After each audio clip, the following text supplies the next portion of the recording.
Life is evolving. Over the past decade, the way we do almost everything has changed. Get on your phone, see something you like, click on it, and it shows up at your door. Why should the way you have your car serviced be any different? Why waste your time going to a dealership service department when Hagerstown Ford and Hancock Chevrolet will come to you? They service all makes, all models, and offer full parts and labor warranties. Hagerstown Ford and Hancock Chevrolet will come to your door or office and service your vehicle while you're doing what you need to be doing, conducting that business meeting or mowing the lawn. Why take time out of your busy schedule when you don't have to?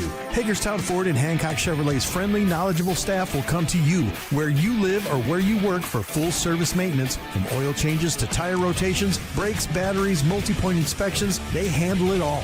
Hagerstown Ford and Hancock Chevrolet is committed to delivering the best of the best to their customers. Trust them to service your vehicle where you're at home or at work. Skip the time-consuming and terminal wait at the dealership. Schedule your appointment at fordofhagerstown.com or hancockchevy.com.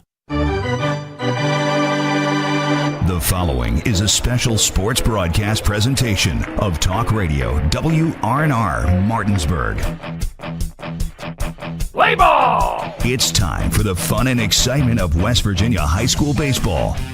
Today's game is being brought to you by Trips Flooring, Parsons Ford of Martinsburg, Burke Schultz Harmon and Jenkinson Personal Injury Attorneys, Farmers and Mechanics Insurance Companies, the Larry DeMarco team at Century 21 Modern Realty Results, Cody's Auto Body, Hagerstown Ford, Brown's Funeral Home and Cremations Robert Fields and Sons, the Mansion Ferretti Law Firm, Floor Pools, Smallwood and Small Insurance, CMA Martinsburg and Winchester Dealerships, Skinner Accident and Injury Lawyers, the Palace Lounge, WVU Medicine Berkeley and Jefferson Medical Centers, the Mirius Group Ameriprise Financial Services LLC, and the Berkeley County Health Department. And now for the pregame show. Let's go out to the field and join our Talk Radio WRNR broadcast team. Sound very enthused, do they? We welcome you out here to the Hedgesville Baseball Complex. Nick Verzolini alongside me, Trip Tobin, as we get ready for EPAC Baseball. It's the Regional Championship Series Game 3. Trip, it should be a great one between these two teams. Hedgesville and Jefferson meet for the third time in this series and the fifth time overall. Yeah, it's going to be a great game. You can hear some of the crowd noise in the background, but glad to see these two teams get out here on the field. The rain let up, and Jefferson did an unbelievable job of getting the field ready here. So just a great, good. Last time Jefferson was going to play on this field yesterday. Last time Hedgesville played on their field, and there's a lot of emotions in with these players and the parents and the coaches. So just looking for a great game here. Winner take all. All right, we'll go ahead and take a 2-minute break. And then when we return, we'll have EPAC Baseball here from Sager Field. Number 27. Let's make it a 3-minute break. At Carter Myers Automotive, what we do today will tomorrow become what we've done. That's why Owners Just Do More no longer defines us. Our work is never done because what we live by doesn't have a finish line. We care.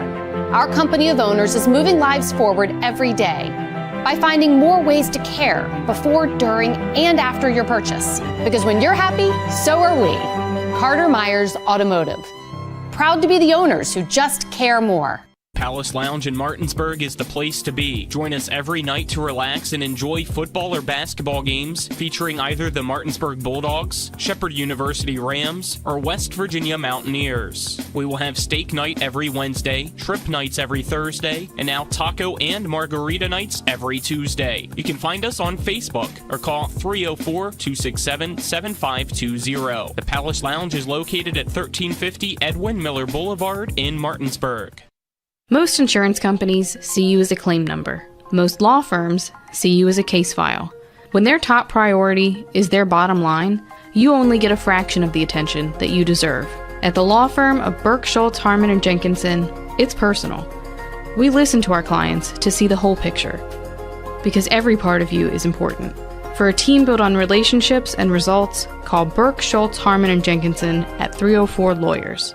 Or visit us at burkeandschultz.com. Not sure where to go or who to trust with your flooring project? And start with Trips Flooring, proudly serving the area for more than 25 years, specializing in floor sanding and refinishing, along with installation of new flooring, including hardwood, tile, vinyl, laminate, carpet, and the hottest trend in flooring, luxury vinyl, tile, and luxury vinyl plank. Are you on a budget? Check out their warehouse, cash and carry, or call 304-229-7009, or visit them online at tripsfloorsanding.com.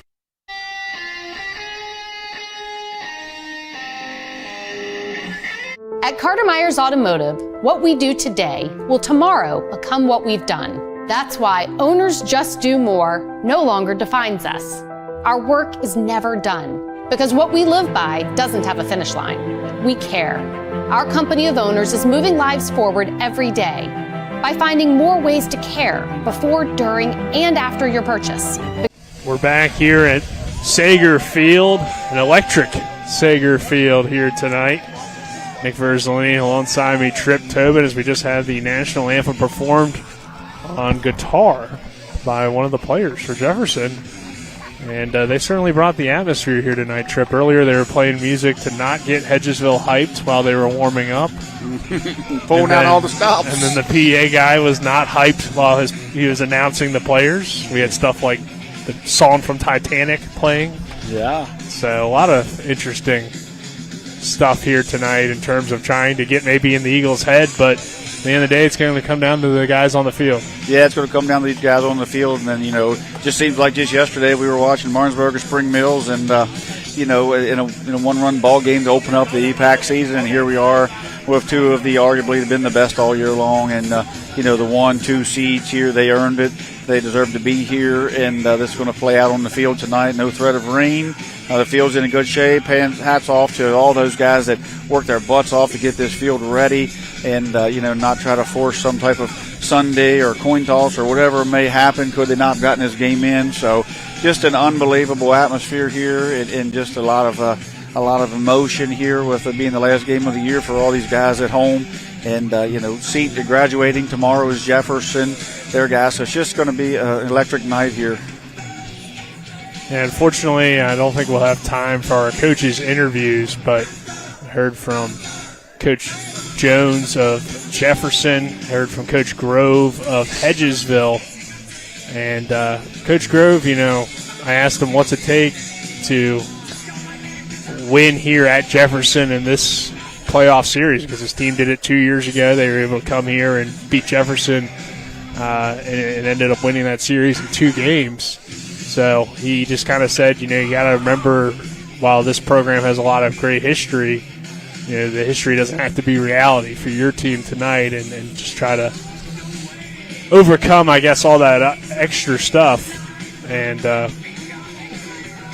think it's a good way of playing it. And obviously, Hedgesville's baseball program over the last 10 years or so, 10, 15 years, has really been one of the best programs in the area and one of the best programs in the state as well. Yeah, a lot of these guys on this team, were part of the 23 team that went to state and, played a part in that as well. So they're battle tested as well. So, the first game went Jefferson's way. They'd like to play a tight game, like to capitalize on your mistakes. Second game went Hedgesville's way. They got to a quick start and got off running like they like to do. So tonight we're going to see, which teams show up for each one of these schools. Surf Garrett delivers the first pitch, and we're underway as it's fouled away by Cash Dunham. First pitch brought to you by the Mirius Group and Ameriprise Financial Advisors, John Everson and Phil McCoy. Stop by 1270 Winchester Avenue in Martinsburg. Call 304-263-4343. Surf Garrett getting the start on the mound today for the Jefferson Cougars, and his next pitch is a called strike 2. So the young sophomore being put in this position here today. Jefferson's dealt with a lot of adversity throughout this series. Coach Lowry was tossed from yesterday's ball game, resulting in a 3-game suspension for him, as Cash Dunham's going to elevate this pitch into right field, and it's caught by Liam Healy, who returns to the lineup today for the Cougars, along with Sam Effner. Yeah, Garrett's going to do, hopefully, I know what they want out of Garrett. They want the same game out of Garrett they got out of Peanut Engle the other day. They want him to throw to contact, stay out of hitters' counts, limit the walks, let this great defense that plays so well here at Jefferson do their job, and then try to manufacture some runs offensively as well. Guerra has only thrown 11 innings on the year, as this is a called strike one to Landon Pence. C.L. Baker behind the plate. Alderman's on first. Looks like Keith Allison at second. Third base will be Jeff King tonight to be your umpire crew. 0-1 count here. Big right-hander delivers. It's a called strike two. So far, Guerra able to connect on the strike zone quite a bit. In his 11 innings, 13 strikeouts for him. Just one hit by pitch. He's left 10 runners on base and has a .154 ERA. I mean, the ERA as a team, .15 batting average against. But just either way, this team has been very good pitching no matter who's been out there. There's a ground ball toward Moulton, who will fire to first in time for the out. So Pence grounds out the young second baseman, Deegan Moulton. Yeah, I mean, if you're Jefferson, that's what you want. You don't want Hedgesville to get out and run on you. You see what happened yesterday. When they start hitting, that hit parade takes off. Their speed at the top of that lineup, and all these guys, there's power, behind those guys, and they're able to, switch places at second base at any given time. And, Jefferson's seen what Hedgesville can do when they start hitting the baseball. Next pitch from Guerra is lined into center field by Mason Elliott, and that'll do it for our top half of the first inning. It's a 1-2-3 for the Cougars defensively and for the Eagles offensively. Top of the first was brought to you by the Brown Funeral Home and Cremations. Robert Fields and Sons, proudly serving your area since 1880. Jefferson about to come to the plate. We'll give you both teams' starting lineups, which are going to be brought to you by Floor Pools. The perfect spot to make every day better with a hot tub or swimming pool. Floor Pools has locations in Martinsburg, Chambersburg, and Hagerstown. For the Jefferson Cougars here tonight, it will be Sam Hefner leading off, Surf Guerra batting second, Liam Healy batting third, Cole Smith batting fourth, Braden Oviedo batting fifth,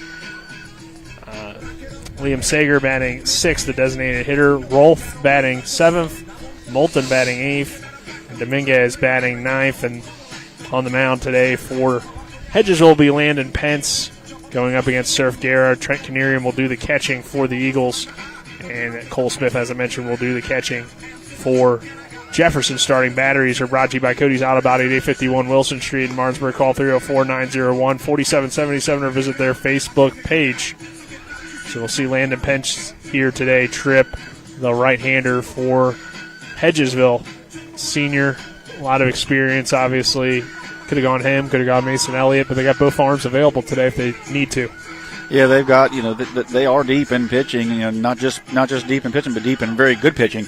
I know Elliott had a little bit of a neck injury there at the end of the season, hampered him a little bit there late in the season, and it appears that he's completely healed up from that, so I think he's completely available as well. And, just a lot of senior talent out there, a lot of experience out there, and Hedgesville's going to put the ball in their senior, one of their senior leaders, Landon Pence, who, in my opinion, could have easily, was definitely a candidate for EPAC Player of the Year, the way he's contributed on the mound, in the outfield defensively, and, his bat at the plate is just phenomenal. So they do have a great, have a good setup. They're being, we're 3 games in and you're still looking at a potential EPAC Player of the Year on the mound. Shows the depth of this Eagle team as well. But Jefferson, they just, they don't really care who you put out there. They just kind of play their game, stay within their game. And the first inning went the way they wanted it to go, 1-2-3. Got a little momentum there. So yesterday's first inning didn't go quite that way. So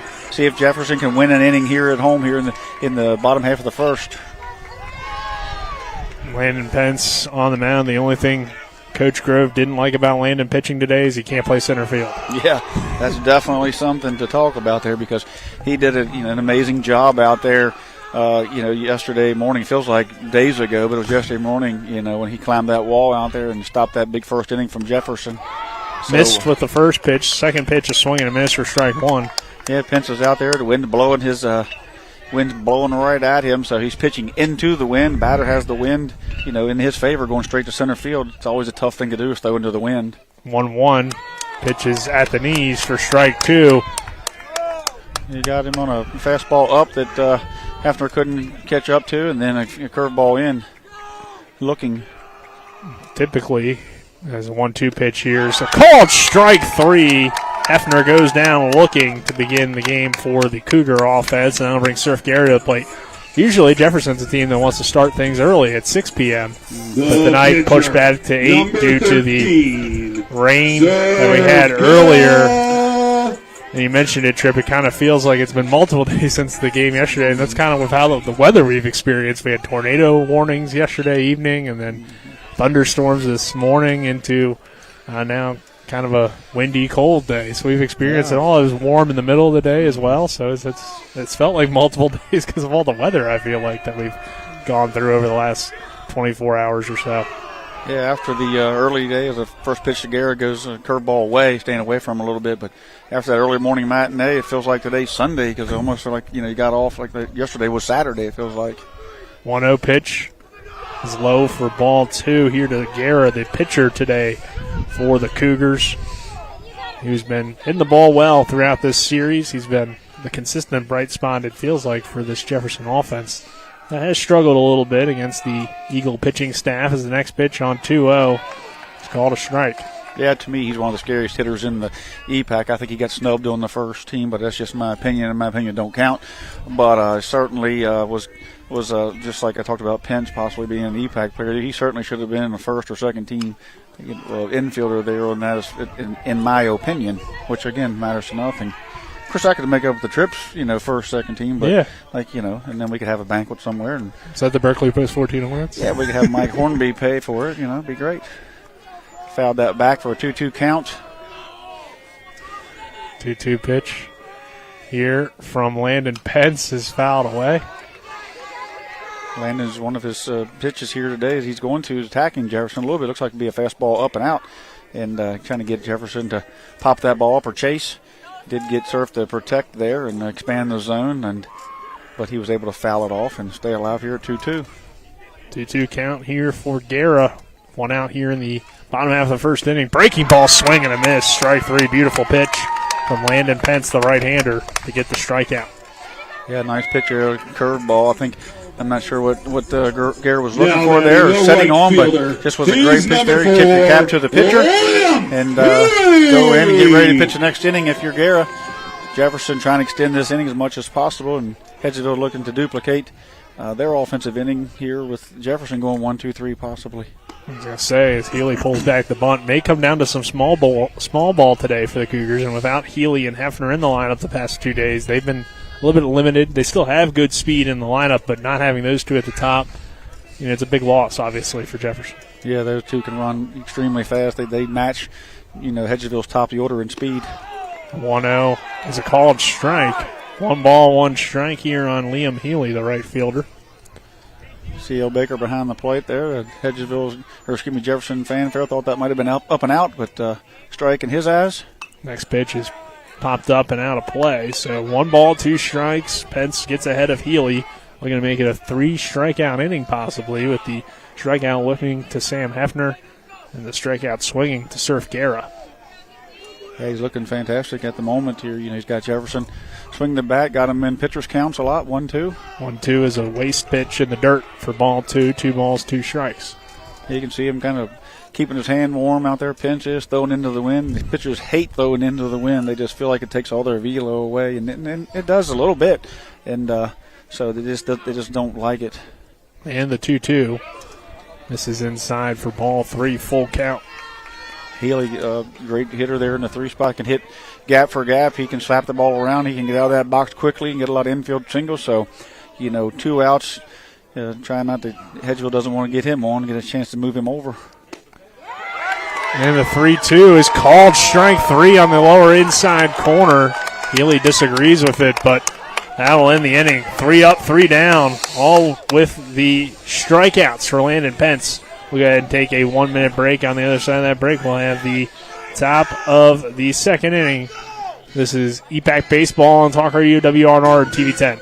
You have choices when it comes to appliance repair, but before you call a large corporate chain, consider what BW Appliance brings to the table. BW Appliance Repair offers fast in-home appliance repair services to the eastern panhandle of West Virginia, including Jefferson County and Berkeley County.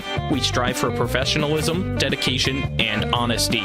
Call us today at 304-279-8858 to schedule immediate service. You can also visit us online at bwappliance.repair. Hi, Crescia Hornby here. Larry DeMarco, broker of Modern Realty Results, believes he has some of the best real estate agents in the Eastern Panhandle. Agents at Modern Realty Results have years of experience and knowledge of the local real estate market. Agents within the office work as a team to provide quality customer service. We strive to always ensure client satisfaction through handling every transaction with honesty and integrity, all while offering competitive rates. Modern Realty Results is veteran-owned and managed. Please call us at 262-4222, modernrealtyresults.com. Sager Field, 3 up, 3 down for both teams in the top of the first. Surf Guerra and the Cougars coming back out defensively. Hedgesville, coming back to the plate. It will be 4, 5, 6 hitters due up. Canarium, Vians, and Manor due up for the Eagles. So, very good first inning for both pitchers. We'll see if the offenses pick it up. The opposite of what we had yesterday when we had 6 runs. Yesterday's first inning took us about 35 minutes. We're about 12 minutes into this one. We're getting first pitch of second inning already. Here's a breaking ball from Guerra that hits the zone for strike 1. Surf looked good all around the plate so far. Yeah, he's been around the plate. Both pitchers throwing strikes. Guerra throwing 2 contact, and Pinch is missing barrels, not just barrels, but missing whole bat. The 0-1 is fouled away by Canarium, the catcher. Both these pitchers staying in pitchers' counts, not letting these guys get out to 2-0 or 31-20 counts, where they can pin their ears back and take hacks here. Now both, a lot of times these, for the most part, this first inning and into the second. Now you got these hitters on defense mode already. The 0-2 high for ball 1. Top of the second, brought to you by the personal injury attorneys Burke, Schultz, Harmon, and Jenkinson. Visit BurkeandSchultz.com. We play hardball. No score here between Jefferson and Hedgesville. 1-2 count on Trent Canarium, the catcher, another one of the seniors in this experienced Hedgesville lineup. And Canarium sends it right back up the middle, but Moulton is there. He'll make the long throw over to Kutcher at first for the out. The designated hitter, number 24. Another ground out here. That was a great job by Moulton, because that ball went right under Guerra's glove. Looked like it was going right to center field. And Moulton goes over, backhands, plants, and throws a strike over to first, Kutcher. And so far, Jefferson's defense is doing what they do and making plays behind their pitcher. Kutcher showing a little bit of his versatility today as he played some second when Moulton was on the mound yesterday. Now playing first with Guerra over on the mound today. So, pitch here is a called strike to Jay Vians. Yeah, they've got C.L. Baker hooked up. He's calling a lot of strikes here tonight. These guys are around the plate. And lots of 0-1, 0-2 count here, 1-2 count. 0-1. Low for a ball, 1 strike. Vians had a big day yesterday. Yeah, I was going to say Vians was incredible yesterday. Player of the game. Not only did he keep Jefferson from scoring, and let his team get out and win, but he was part of that offensive onslaught as well. The 1-1, Vians elevates this pitch into right center field. On the run and making the catch is Sam Hefner for the out. Now batting the third baseman. So far, everybody's made contact. You had a fly out from Dunham, a ground out from Pence, a fly out from Elliott, and a ground out from Canarium, and a fly out from Vians before Manor comes to the plate here, who's also been a big part of the offense yesterday. I mean, everybody pretty much hit well. We need to correct it. We've been saying it wrong. It's Austin Manor. Manor with a long A, Austin Manor. We called him Alex Manor yesterday a couple of times, so we apologize to that young man. Huge part of this, Hedgesville offense that can just really hit gap for gap. He's the guy that can trade places with you at second base, hit for power. He's held down that spot at third over there, done a great job defensively. So one of the big reasons why Hedgesville's here. Big swing and a miss here for strike 1, 1 strike. And of course, yesterday felt like everybody was hitting, but Austin Manor hitting here. They made me want to go up and take some hacks the way they were hitting. 1-1 pitch from Guerra. This one chopped on the ground over toward Moulton at second, who will throw to first, and Kutcher will step on the bag for the final out of the inning. So another 1-2-3 for the Eagles, and we head to the bottom of the second. Still no score between Jefferson and Hedgesville. We're back in 1 minute after this. In the market for a new vehicle? Then look no further than CMA's Toyota of Martinsburg and CMA's Chevrolet of Martinsburg, all in one convenient location. We have hundreds of new and used vehicles available, so you'll be sure to find exactly what you're looking for. And with CMA's Love It or Leave It promise and our lifetime powertrain warranty, you can buy with confidence. Visit us online at CMA's Toyota of Martinsburg.com and CMA's Chevrolet of Martinsburg.com, where owners just care more. John's Pool Supplies, your local one-stop shop for all of your swimming pool needs. Located at 237 Eagle School Road, John's Pool Supplies has over 30 years of experience and a large selection of products, services, and supplies for your pool or hot tub. From custom liner installation and pool inspections to free water testing, call John's Pool Supplies at 304-267-2000 or go to johnspoolsupplies.com. We're back here at Sager Field. No score between the Cougars and the Eagles. Nick Verzolini, Trip Tobin, happy to have you with us. Kyler High, our cameraman, and back in the studio is Colin McLaughlin. So, see more of Landon Pence out there on the mound. Doesn't get much better than his first inning. 3 up, 3 down, all strikeouts. And the first, Cole Smith, Braden Oviedo, and Liam Sager due up here for the Cougars. So, another tough part of this lineup to deal with if you're Pence. Yeah, the Hefner strikeout looking down the middle. I think he was looking for something else. It was definitely a center cut fastball. The 3-2 to Healy, the 50-50 pitch there. Pence got that pitch, and Jefferson's going to have to figure out C.L. Baker strike zone and adjust and expand that zone a little bit here against Pence. First pitch called strike 1 on the inside corner. A lot of strikes tonight. Yep. And for the most part, the pitchers have been around the plate, so his zone might be a little bit extended, but also they're making good pitches, contesting, and Smith so far hasn't moved the bat off the shoulder, an 0-2 count. I think we've said that a lot tonight already in the second inning, 0-2 count. Yep. Next pitch from Pence, swing and a miss, strike 3, 4 up, 4 down, all strikeouts for the Eagles senior. Now batting, number 27. Like again with that wind blowing and it's cold air, I'm not sure his velo is exactly where we've seen it, but it's certainly spotting pitches, it's off, throwing us off speed, keeping these guys off balance and getting stronger as the game goes on here as the sun starts to set. This pitch low for a ball, and normally when the sun starts to set, game's almost over, but it's still pretty early on tonight. Tonight the sun's going to set and the stars are going to come out tonight. We're going to see a good ball game here. A 1-0 hit on the ground. First contact made for the Cougars in fair territory, and it's a grounder over to Evan Williams, so we'll throw to first in time for the out. Yeah, at first when he swung, I thought he might have been catcher's interference because it kind of sounded funny. But now he took off, and Canary went with him. Great job there. 18, as he grounds out. The thing about strikeout pitchers, usually it runs your pitch count up, but Pence hasn't wasted a lot of pitches striking these guys out. He's been very efficient so far, as this one's low for ball 1 to Liam Sager, the DH. Sager hitting for Kutcher over there at first. So 1-0 count here. Pence's next pitch, the righty delivers, and it's called strike. So count even, 1 ball, 1 strike here on Sager. Strike zone is definitely a little bigger than Jefferson and Hedgesville is used to, so they're going to have to adjust. The pitch was in a bit. 1-1 fouled away by Sager. 1 ball, 2 strikes. Yeah, Pence is just changing speeds, keeping them off the, off his fastball. Bottom of the second inning, brought to you by the Berkeley County Health Department. Prevent, promote, protect. Next pitch, low for ball 2. 2 balls, 2 strikes, 2 outs. Bottom of the second, no score between Jefferson and Hedgesville here in the deciding game 3.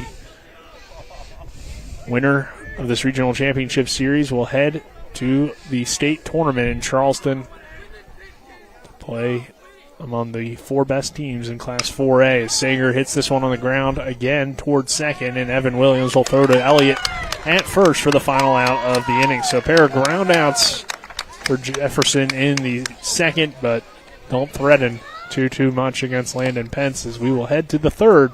Still scoreless. This is EPAC Baseball on Talk Radio, WRNR and TV 10. Berkeley Post 14 baseball is back. Catch every Hornets home game this season and the Legion Area Tournament right here on Talk Radio WRNR and TV 10. Pavanelli rounds third, coming home to score. The throw on the money. The tag not in time. Pavanelli's safe, and Berkeley Post 14 walks it off in the bottom of the eighth. Landon Sifford is the hero for the Hornets. Your home of Berkeley Post 14 baseball is right here on Talk Radio WRNR and TV 10.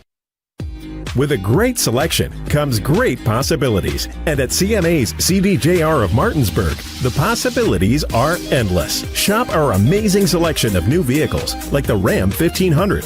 And right now, save on new Jeeps like the Wrangler and Grand Cherokee models. Plus, every Jeep purchase comes with our Jeep Wave program. So wherever your possibilities take you, you'll be connected. Shop CMA's CDJR of Martinsburg today. Owners just care more. Still doing battle here in this regional championship series, game 3. Winner heads to the state tournament. Nick Verzolini, Trip Tobin, happy to have you with us. As Noah Brown will come to the plate. It's the bottom of the order for the Eagles.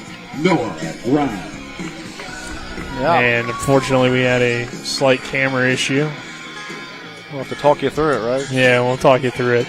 Not much to talk about so far, except for both pitchers are perfect after 2. And we're good now.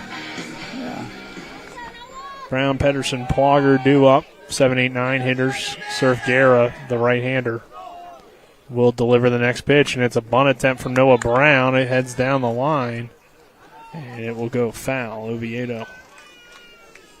You don't see that too much out of Hedgesville, bunting for a base hit, so pulling out a trick out of their toolbox there as that ball got up and up near Noah's face as it came in. It was up and in a little bit, but he stayed with it.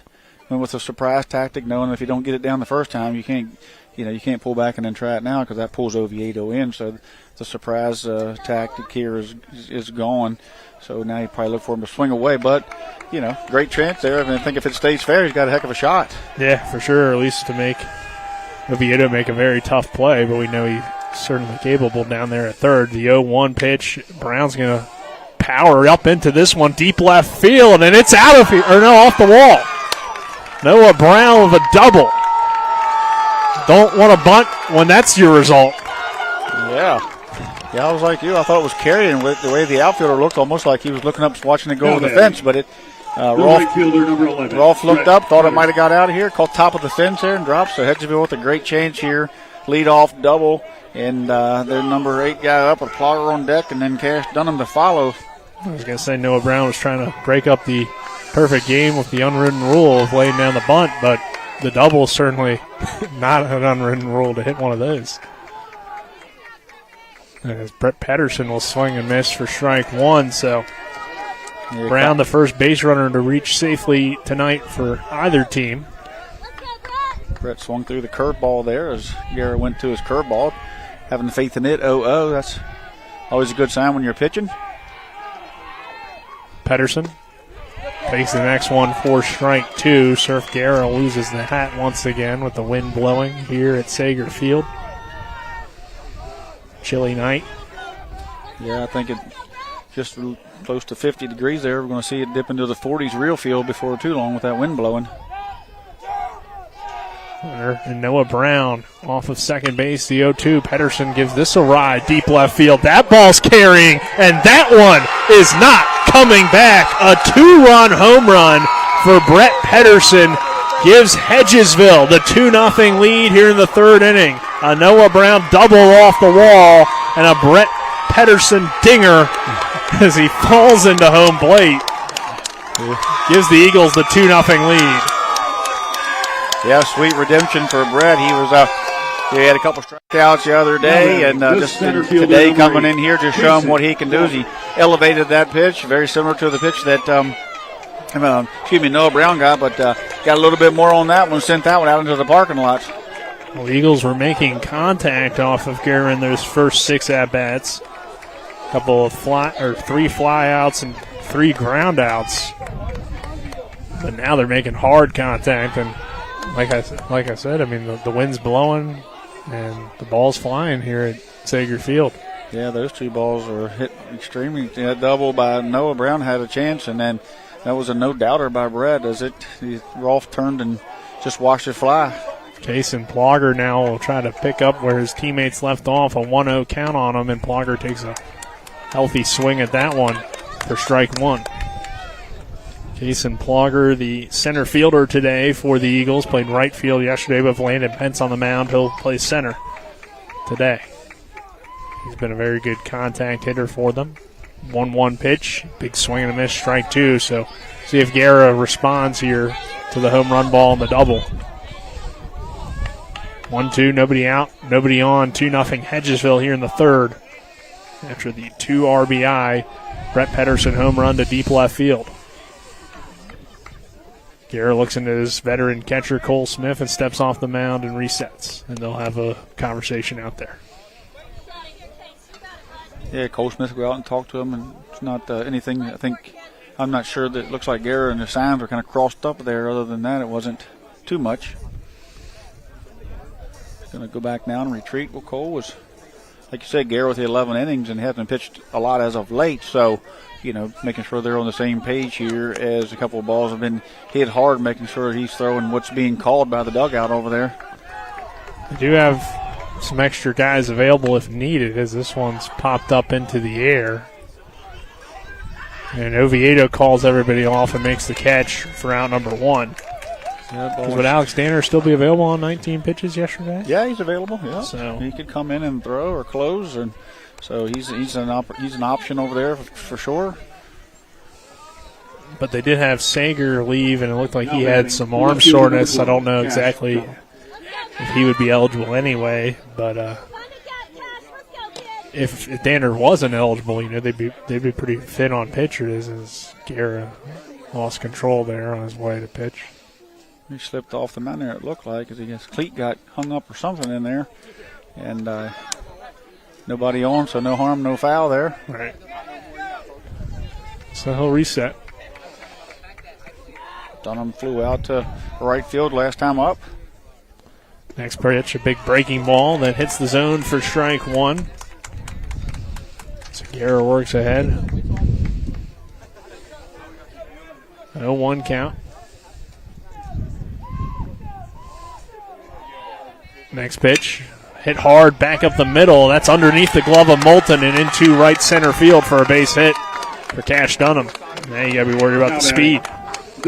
Yeah, they've shown that they'll run, and especially Dunham, he'll run. And so you got one out, you're up 2 runs. Probably going to, not bunting here, of course, to give up an out to move him. So they may, more than likely try it here. You're going to run until they get caught, of course. Yeah, we'll see.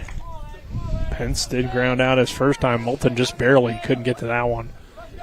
Deep in the hole there. Tough play for the young second baseman, but it will go down as a hit for Dunham, as this one misses outside for ball one.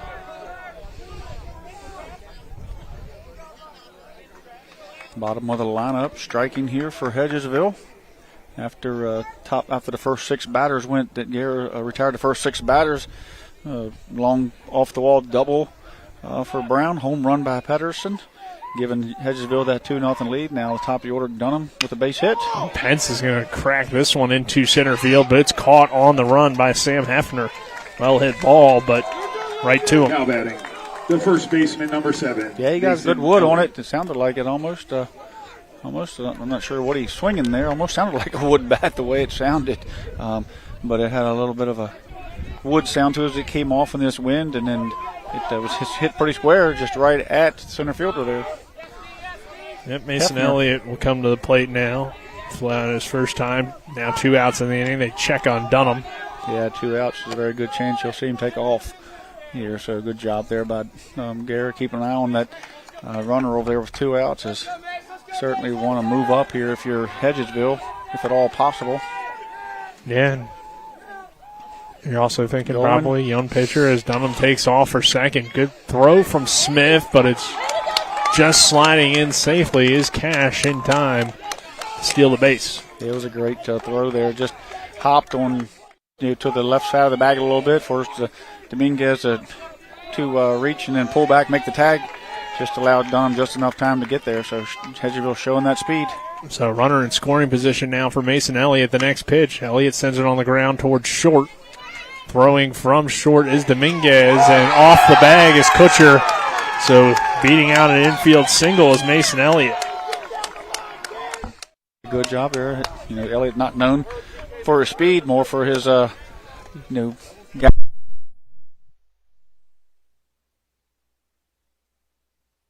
Catcher, number 14. Yeah, Mason Elliott not always known for his foot speed, but known for certainly for his ability to hit the baseball. That's why he's batting in that 3 spot, as he has gap-to-gap power. But there he hit the ball down. It was in the hole. He knew it. Come out of the box hard 90 and beat it out.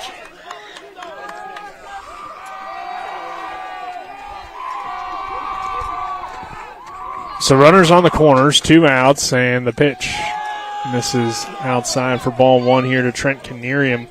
Canerium grounded out his first time as runners on the corners for Hedgesville.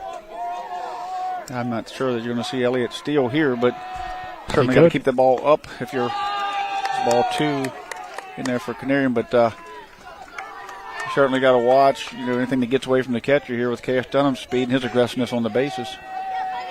Yeah, for sure. I mean, got to be careful if you're both Guerra and the catcher Cole Smith. 2-0 pitch. Canerium hits it hard, but center fielder Sam Hefner is there for the final out of the inning. But not before Hedgesville jumps on the Cougars here with a home run from Brett Pedersen, a 2-run homer to give Hedgesville the early 2-0 lead here in the third. We'll head to the bottom half of the inning when we come back. This is EPAC Baseball on Talk Radio, WRNR and TV10. We're back in 1 minute. Mark Hughes Plumbing and HVAC is here to solve your plumbing and heating problems while meeting your renovation needs. Now serving Berkeley, Jefferson, Hampshire, and Mineral counties. We're a family-owned and operated company that's fully licensed and insured. We can do kitchen and bathroom upgrades and remodels, plumbing, HVAC and light excavation, well pumps, water heaters, and drain clearing. Call 304-620-8013. Mark's Hughes Plumbing and HVAC. We look forward to working with you. Catch the excitement of Little League Baseball this summer on Talk Radio WRNR and TV10. And he takes a pitch for strike 3. Trenton Smedick closes it out. The fun begins with the Area 1 tournament June 19th through the 23rd and continues with the District 6 tournament July 3rd and 4th. And it's all right here on Talk Radio WRNR and TV10. We're back here at Sager Field, 2-0 Hedgesville after a 2-run home run from Brett Pedersen to give the Eagles the early 2-0 lead here in the bottom half of the third inning, which is brought to you by the Farmers and Mechanics Insurance Companies. Reliable coverage since 1877. Call 304-263-0809 for a quote today or visit FMIWV.com. Now batting. Hedgesville able to score those 2 runs on a total of 4 hits in the inning. And the leadoff double from Noah Brown. And following that, we saw the home run from Pedersen. A few more hits to threaten some more, but Surf Guerra and the Cougars able to get out of it with minimal damage, I guess you could say, besides that big home run ball. So. Yeah, 2 hard hit balls deep into left field and a couple of singles there. One up the middle, one infield single. So Hedgesville showing that they will swing the bat and they've feel like they can hit Guerra. So far, Jefferson hasn't found much hard contact against Penn. Just a couple ground out to second and 4 strikeouts. So they're going to have to find a way to square up Pinch. Curveball in there for a called strike. 1 ball, 2 strikes here on Rolf. Yeah, Rolf, Moulton, Dominguez due up here for Jefferson, 7-8-9. So far it's been 6 up, 6 down for Jefferson. The 1-2 a little bit low for ball 2. Yeah, Jefferson, see if Jefferson's bottom of the line can match Hedgesville's, as Pence has been a master out there so far. 4 strikeouts already for him. Landon Pence is 2-2. Make it 5. Got him looking on the outside corner to begin the third. They'll bring Moulton to the plate now, the second baseman. Number 5, the second baseman. Yeah, a lot of youth here. Moulton. Rolfe and Moulton, I believe, both sophomores. So Hedgesville Jefferson with a lot younger team. As Hedgesville puts a pile of seniors out there. Called strike one. Yeah, it is a young team for Jefferson, but they do bring a lot back from last year's squad. Mm-hmm. So the expectations were definitely high for this season. The 0-1. Called strike two. Yeah, the number one team in the state basically all year long for the most part. And Hedgesville's coming here showing that what they can do here, that group is coming together at the right time, playing great baseball at the right time. The 0-2, low for ball one. Yeah, and Hedgesville, of course, we expected a lot out of them being a senior-heavy team. But they started off really strong and had that win against Jefferson. Kind of make a statement early in the season. The 1-2 popped up, shallow right field, and making a difficult catch is Brett Pedersen for the out. Yeah, a lot of wind out there. He made it a lot harder than it had to be, or made it look a lot harder than that. But I thought it was going to be deeper than that. He just kept coming in, and it kind of faded on him. He had to kind of make a dive for it there. Now I'll bring Nyan Dominguez to the play. But as I was saying, they got the big win against Jefferson, and then things kind of didn't go their way for a little bit. They were a little bit shaky, but here toward the end of the year, playing more like that team that we expected them to be, and now just a few outs, and possibly have a chance to win this thing. A lot of baseball left, but 2-0 lead here in this game. Dominguez tries to lay down a bunt to break up the no-hitter in the perfect game, and he will. Sometimes you just got to figure out some way to get the game going, to get Pence off the mound, get him in the stretch, see if he can throw in the stretch. Dominguez got the ball up. Canarium almost made an unbelievable play there, and then as he reached down to get it, picked it up, and then made the throw down, just not in time. But, yeah, at some point you got to try to get Pence, a little pressure on him because he's just cruising. So we'll get Jefferson. We'll get him in the stretch here finally, and see how he reacts to that. Yeah, you do have speed on the base pass, but now that you're back to your top of the order, and of course 2 outs, I don't want to risk anything. 1-0 count here. Yeah, Dominguez got thrown out yesterday in that game, so he's going to be a little more careful today probably as he's seeing the arm of Canarium and the defensive ability out there in the middle of Williams and Brown. The 1-0 from Landon Pence hit the opposite way, foul down the line. 1 ball, 1 strike. So perfect game is done for Landon Pence. Not sure if you'd call that a hit or an error. I probably would call it a hit. Yeah, because it was a weird play. Canarium did bobble it, though, so I didn't know. Maybe he wanted to be generous to the pitcher. 1-1 is a called strike, two. Yeah, it looked like the Hefner was trying to get time. Maybe he's standing there, never got it. Yeah. He's still standing there still like he had gotten the time, but he didn't get it. So he's going to have to expand that zone and protect. See Canarium setting up way outside. And the 1-2 from Landon Pence. Hit well. Left field. That ball's got some carry to it, but backing up, falling into the wall out there and left and making the catch is Cash Dunham. Actually, he came up I don't think he caught it. Throwing like he didn't catch it. But they're calling him out. He came up and threw it like he didn't catch it. So I'm guessing that he probably didn't. I'm not sure what happened. We couldn't see it. Yeah, it's tough to tell. I was trying to watch through the camera. Yeah, I couldn't see it. But I couldn't see exactly. The way he came up and threw, though, indicates to me that he maybe didn't. But I don't know if maybe he was just excited. I don't know. I'm not sure either. It's not going to be like that commercial when you say, down here, I didn't catch it, Coach. Yeah, we're down here at ground level, and we can't see, and runners, the third baseman come in and blocked our view. All we seen was it looked like he kind of got him, backpedaling, and next thing you know, he comes up throwing hard. So just because of, way it threw in, we thought maybe he dropped it, but, I can't say if he did or didn't. If it was a catch, it was a heck of a catch because it carried on him, and everything's carried out left field.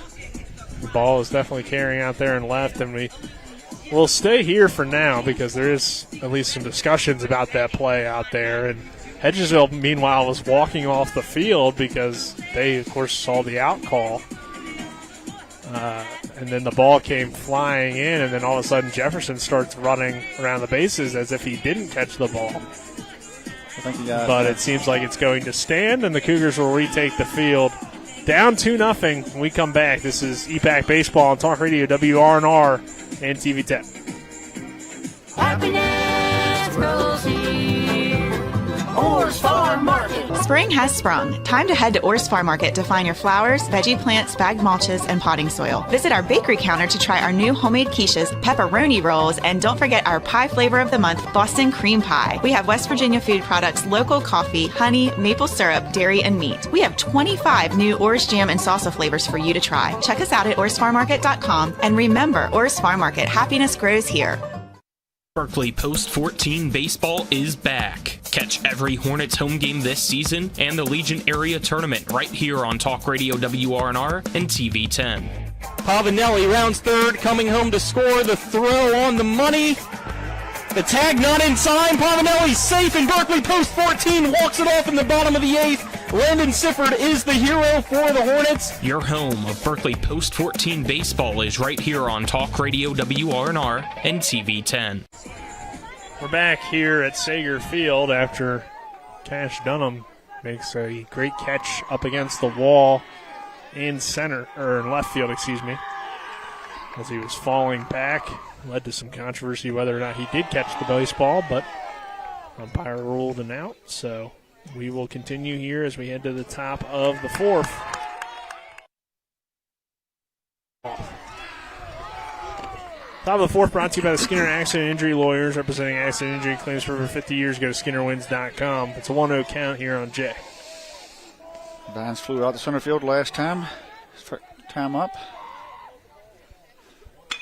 And Vines is going to send this one. That will get down for a base hit out there in left field. So Jay stays hot at the plate for the Eagles. Yeah, Vines has been hitting the ball really well. Like I said yesterday, it's a big part of that RBI hit onslaught yesterday as he was on the mound. He just seems really confident up there right now, seeing the ball well. So hats off to him. Young fella up there, inserted into a lineup with a bunch of seniors there and fitting himself right in. Vines a single. Maynor at the plate now. And he'll wait the first pitch he sees from Surf Guerra, and that one taken outside for ball one. Maynor grounded out to second his first time. Like someone's going to get up in that bullpen down there for Jefferson. Maybe Danner. Yeah, Danner's going to loosen up. Like we said, he was only able to throw 19 pitches yesterday. 2-0 count. Kind of struggled early on. Seen what he was able to do when he came in relief at Martinsburg games. He said, he always has been, in my opinion, been a good reliever. With that velo he has, just changing things up completely. 2-0 count. There's a call on strike one.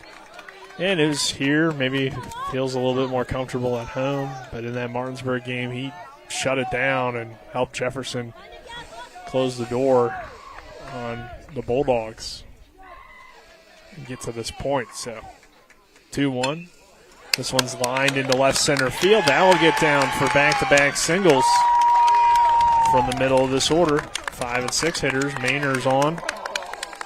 So now Brown tried to bunt the last time. This time it's a bunt situation. See if he can get her down this time. As either that or see if Jefferson or Hedgesville just opts to do like they did yesterday in the first inning and just hit. Yeah, he might just rip another double. Yeah, all we know. hard to make a guy bunt who just hit one off the wall. But we're going to get a timeout here by Coach Cross.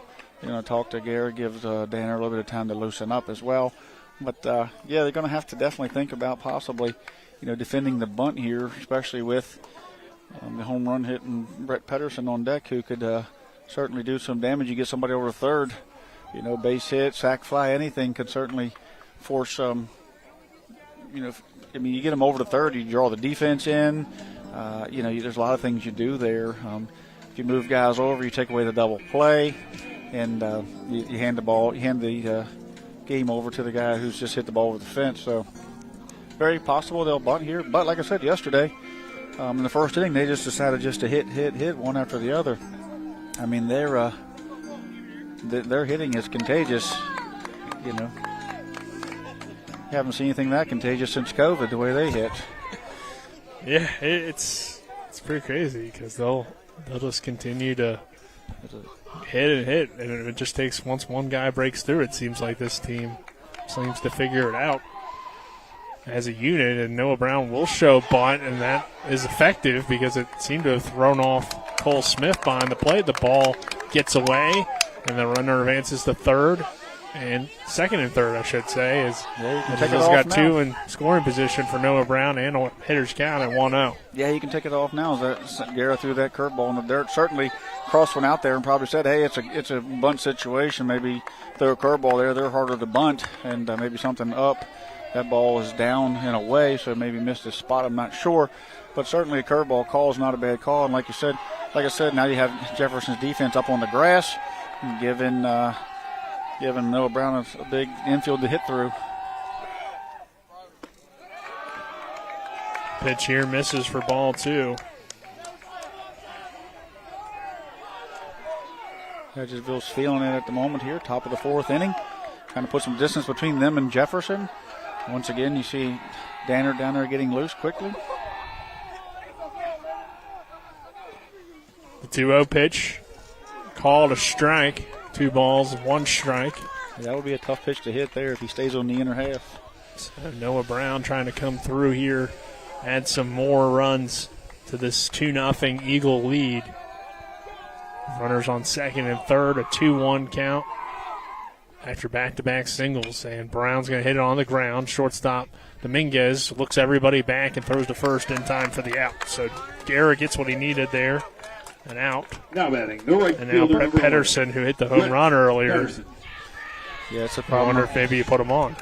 The thing about this Hedgesville team is there's just not a lot of holes in it, offensively when these guys are hitting. And, they're very streaky. When one goes, like you said, they all go. And sometimes when, they get shut down, they seem to get shut down together as well, too. So they go together as a team right now. They're feeling it and hitting the ball pretty well. I'll let Pedersen hit here. No decision to walk him. I figured they probably wouldn't, but you never know after you hit a home run earlier. Yeah, I think you have to remember what pitch you're through. Don't throw that pitch. You need to try to hit spots, throw curveballs, make him expand the zone if you're going to get him out, if you're going to pitch to him here. The 0-1 from Guerra. Big swing and a miss from Pedersen for strike 2. Whew, challenged him there. So I don't know exactly what pitch he hit the last time. I think it was a curveball that hung a little bit. But that's what it looked like, possibly. That time he went curveball away for a strike. Then he went fastball up near the inner elbow and got him to swing at it. Here's the 0-2. Pedersen hits it hard down the line. That's a fair ball. It will roll deep into the left field. Rolf will come up throwing. Both runners score easily. The throw to second, not in time. Pedersen slides in safely. It's 4-0 Eagles. 2 RBI double for Brett Pedersen to go along with the 2 RBI home run. And the Eagles lead at 4-0 here at Sager Field. Yeah, it was a great job there by Patterson, down 2 strikes there. Curveball came in on him, and he just stayed with it, drove it down the line, and past the infield that was drawn in. So getting the runners over to third certainly does, create situations for your defense where you have to pull it in, leaves holes in that infield for your offense. And looks like we're going to bring Danner in as he's coming in from the bullpen. Surf's going to probably come off and find his first baseman's glove, I would imagine. Yeah. As probably can't have that bat out of the lineup. Yeah, I would think that he'll probably go in Kutcher's spot. We see Kutcher coming off. And I guess technically he'd go in Sager's spot because Sager's DHing for Kutcher, right? Or no, he can hit for himself. Sorry. Yeah. Well, he can. He can yeah, he's still hitting in the 2-hole. My bad. Sager can hit for him. Yeah. I was thinking. Guerra stays in. Yeah. Danner enters 4 at the moment for Kutcher, and at the moment Kutcher, that spot's being DH for by Sager. Yes. So Sager nothing really could change in the batting order. Yes. Yeah, Sager just hitting for Danner instead of hitting for first. Yeah, that's the way it looks like it's going to be at this moment. We will take a break, and on the other side of that break, we'll give you some Alex Danner numbers and reset things here from Sager Field. We'll take a 1-minute break. I pre-planned my funeral to make it easier on my family. They were relieved to know I'll get just what I want. My family actually thanked me for taking matters into my own hands. Turns out having this awkward conversation wasn't awkward at all. Pre-planning is my choice. There are certain things about me my family may not know. Now they won't need to guess. The choices are yours. The peace of mind is theirs. Pre-plan your funeral with Brown Funeral Homes and everything will be taken care of. Find out more online at brownfuneralhomeswv.com. Brown Funeral Homes, here for you. Catch the excitement of Little League Baseball this summer on Talk Radio WRNR and TV10. And he takes a pitch for strike 3. Trenton Smetic closes it out. The fun begins with the Area 1 tournament June 19th through the 23rd and continues with the District 6 tournament July 3rd and 4th. And it's all right here on Talk Radio WRNR and TV10. We welcome you back here to Sager Field. Nick Verzolini alongside me, Trip Tobin, Alex Danner coming on to pitch for the Cougars. Trip as Brett Pedersen with a big day so far. The 2 RBI double, the 2 RBI home run to give Hedgesville the 4-0 lead here in the 4th. And number 4. We were just talking about it in the break. 3 strikeouts for him yesterday. So talk about streaky hitting. Yeah, I mean, he's I'm glad. I'm sure he just feels incredibly relieved after felt like he wasn't seeing the ball well yesterday. I talked to him after the game a little bit. He just said he wasn't seeing it. He just wasn't feeling it. And today to come in here and be able to contribute is just a big relief off his back, I'm sure. This one to Plogger, fouled straight back. Let's see if Danner can come in and redeem himself, who yesterday was kind of similar performance where he wasn't himself. And here he is standing on the mound right now, ready to go and show that, the Danner that we've seen yesterday is not the Danner that it's been all year long and what he's capable of. As Plogger shows bunt, fouls it away, now 0-2. And going back to yesterday's game, Danner didn't get through an inning of work out there on the mound. 2 hits, 3 runs, all of them earned.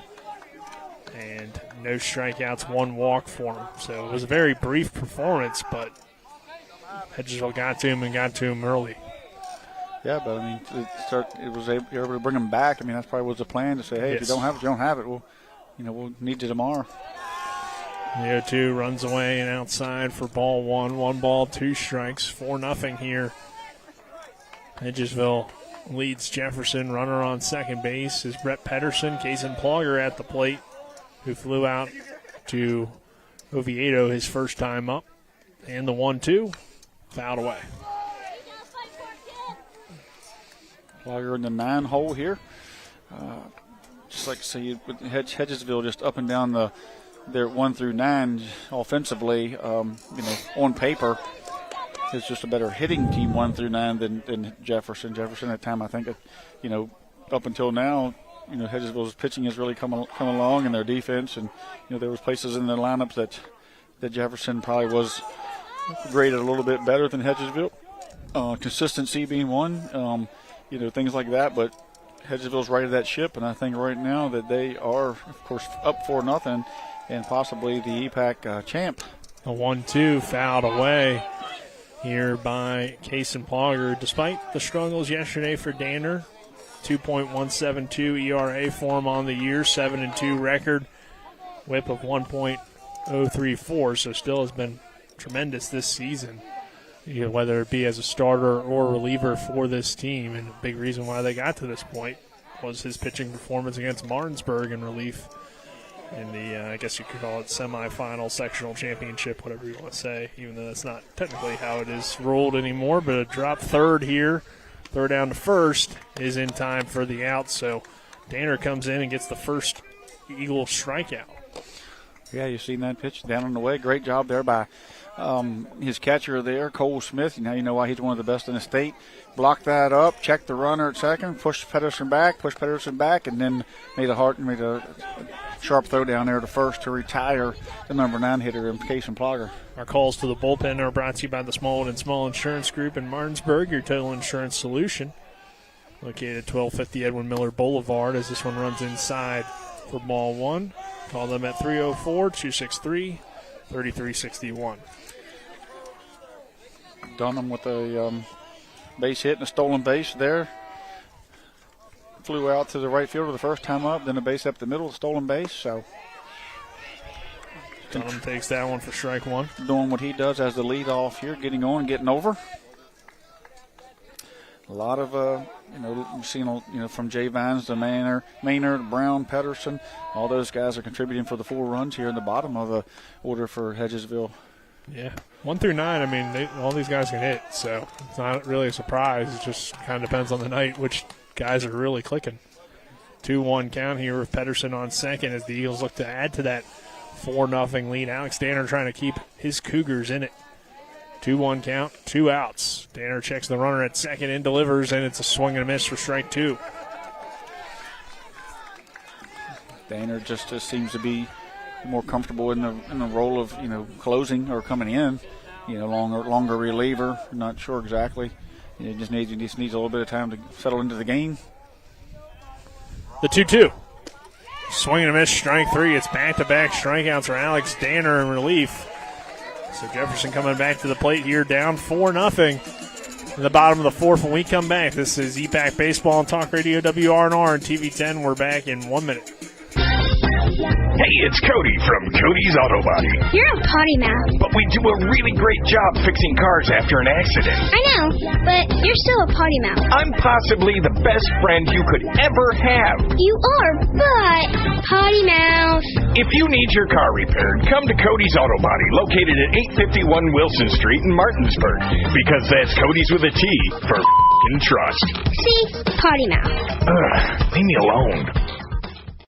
Berkeley Post 14 baseball is back. Catch every Hornets home game this season and the Legion Area Tournament right here on Talk Radio WRNR and TV10. Pavanelli rounds third, coming home to score. The throw on the money. The tag not in time. Pavanelli's safe, and Berkeley Post 14 walks it off in the bottom of the 8th. Landon Sifford is the hero for the Hornets. Your home of Berkeley Post 14 baseball is right here on Talk Radio WRNR and TV10.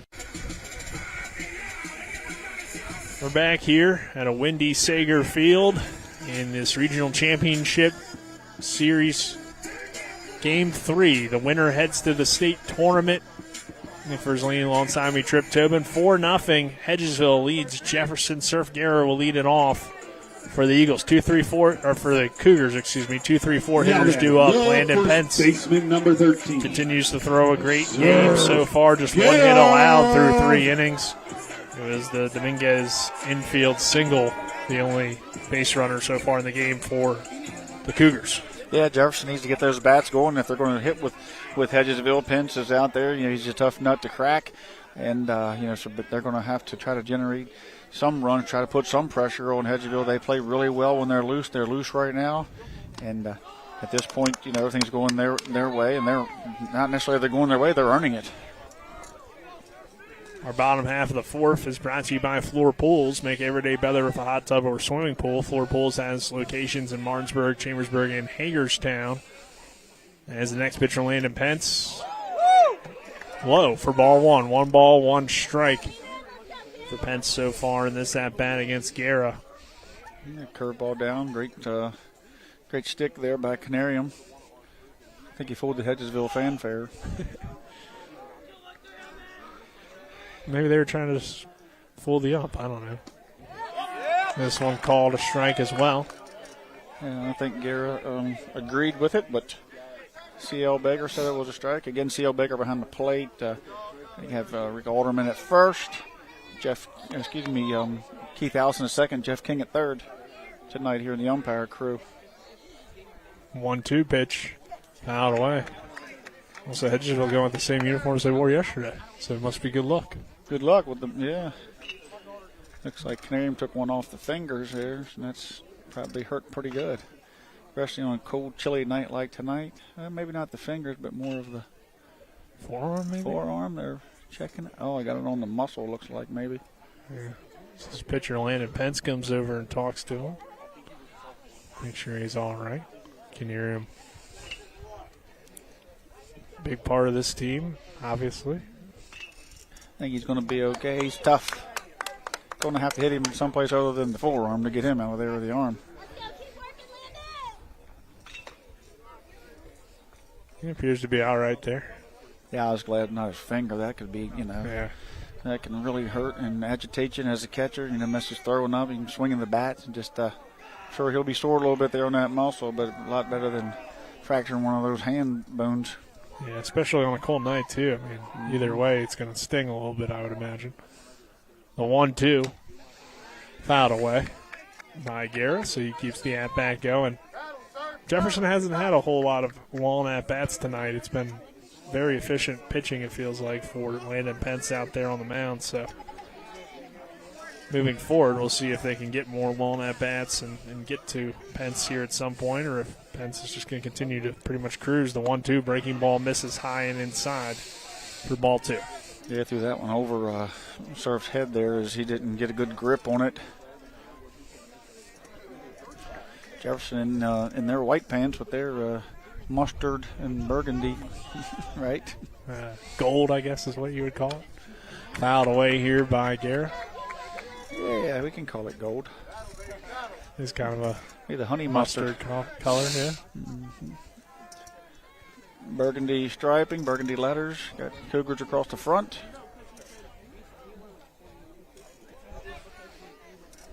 Two. 4-0 Hedgesville here, bottom half of the fourth inning. And the next pitch, high for ball 3. So far, Landon Pence, 48 pitches on the day. That was pitch number 49. 32 for strikes. 3 innings in, only allowed a bunt single. And here comes the payoff pitch. And it's low in the dirt for ball 4, so. Yeah, it wasn't even competitive. It was hit before the plate, so it's definitely not what you don't want. If you're Hedgesville, you don't want to put the leadoff guy on. They're going to call time here.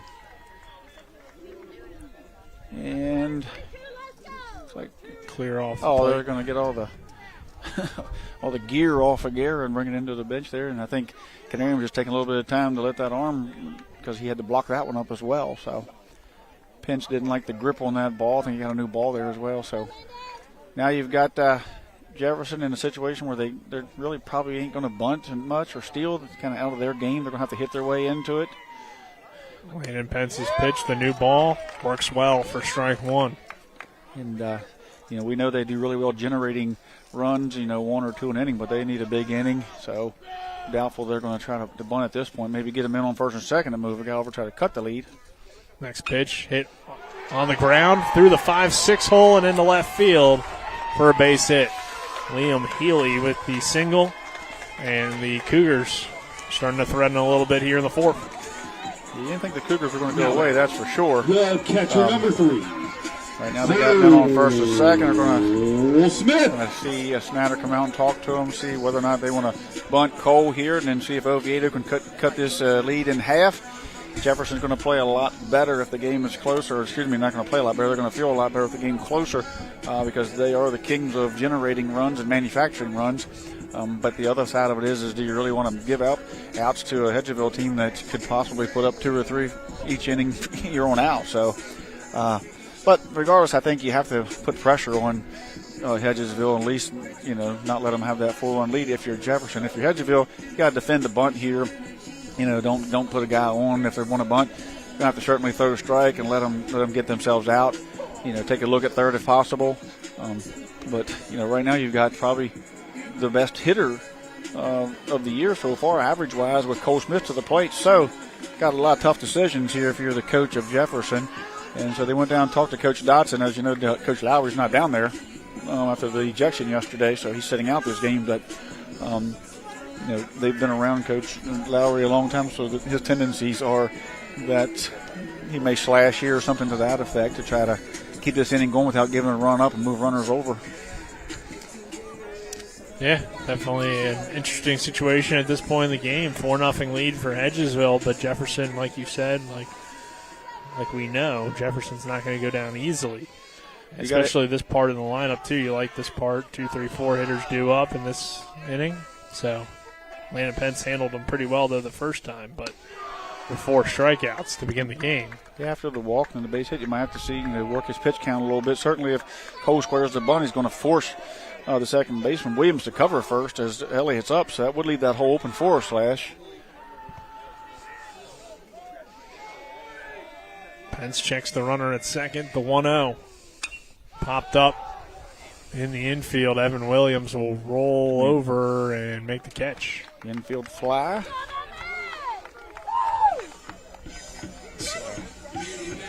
Now back, first out recorded there. Baseman number 27, Braden Oviedo. Now Oviedo will come to the plate. Oviedo grounded out. Second base his first time with that big first out just a moment ago.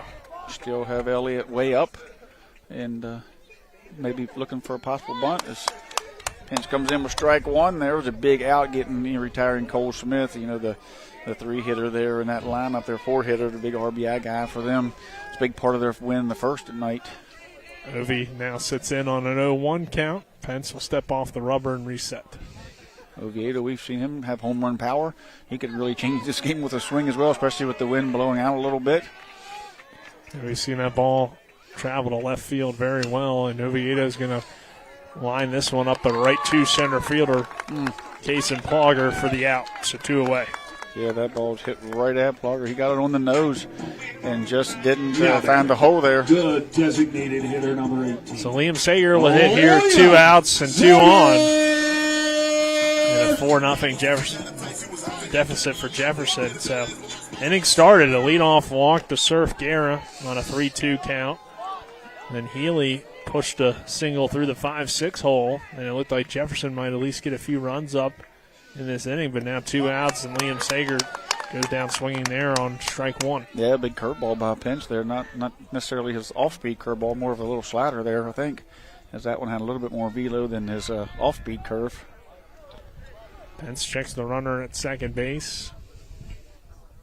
And now smartly Sager calls time, reset things for himself. 0-1 count, 2 outs, 2 on here for the Cougars. Trail at 4-0, bottom of the 4th inning. Here at Jefferson High School. Landon Pence, the righty, delivers the next pitch, and it's a little bit high and outside for ball 1.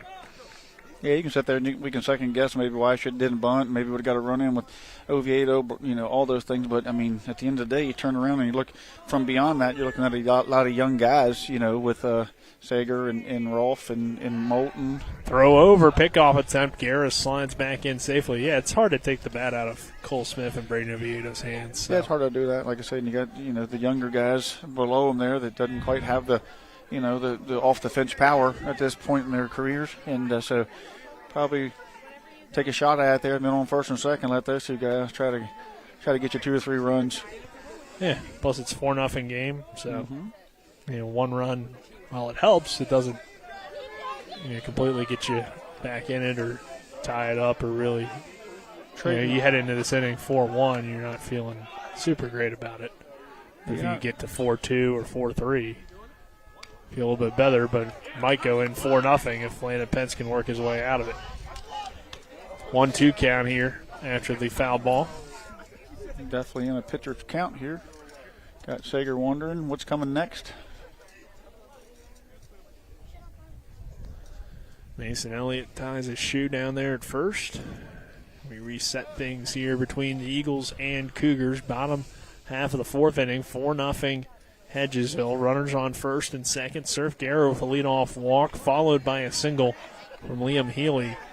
Then a pair of flyouts brings the bat to Liam Sager's hands, who's had some big hits throughout his career at Jefferson. A 1-2 count, 2 outs. Runners take their leads. Pence checks Guerra at second and now delivers on 1-2. Low for ball 2.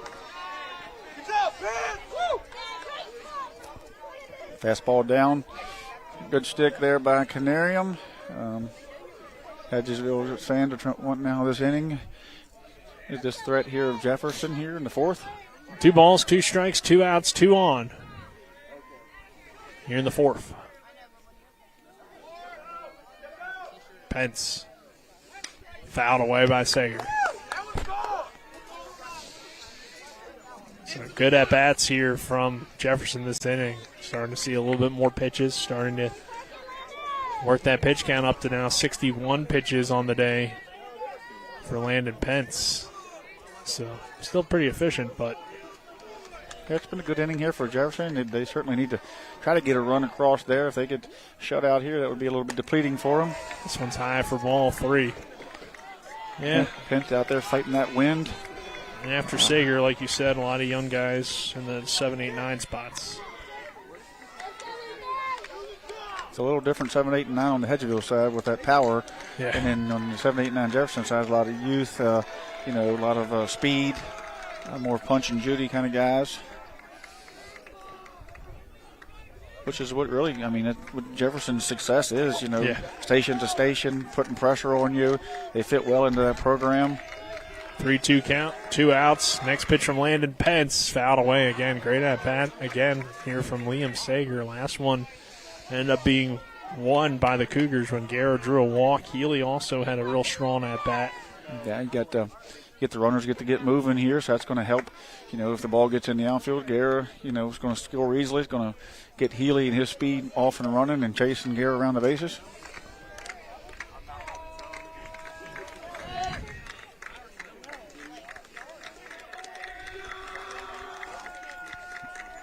Pence got time called again. Long inning here. But I still like the fact that Pence is out there standing tall, not rushing things, not wanting, keeping the game pace at his pace, forcing the batter to wait on him and freezing the batter there. Pitch from Pence. Low for ball 4. Runners will advance and take their base. Or no, they were checking to see if he had checked his swing. He didn't. Thought for maybe a second they called that a strike, but. So now you got bases loaded, and here comes the youth the of that left fielder, number Jefferson 7, Andrew lineup. We've seen what Rolfe can do in the outfield. He's an incredible outfielder. He's worked his way in here, out there in left field. Roberts has been out there most of the year, seeing Rolfe getting a shot here and taking advantage of it. Rolfe will take it for a called strike 1 there on the inside corner. Yeah, an opportunity here for him. Haven't really had a whole lot of offense, it feels like, out of this spot. So, Rolfe, he drew a few walks. He's been competitive at the plate, they feel like, I guess, and giving him the opportunity. And, his defense really, like you said, has shined throughout this series as well. Yeah, he doesn't hurt you out there in the outfield. Jefferson has had some struggles, getting some production out of that spot in the lineup there in that left field spot. So there's a couple of different guys plugged in there. Rolfe settled in here. So, I think at some point you have to say we're going to, we've got seniors that, are out there. Got, juniors that have been out there. Now I think you got sophomore and Rolfe out there. So getting some experience here. Certainly going to pay all big dividends in the future, but right now they need him to get a big hit right now to kind of cut this lead in half if at all possible. And Pence has got him 0-2 right where he wants him. Yeah, at least find a way on is your goal, but he is behind in the count. No balls and 2 strikes with 2 outs, and the bases loaded for the Cougars. 4-0. Hedgesville, Landon Pence, kick, steals, delivers.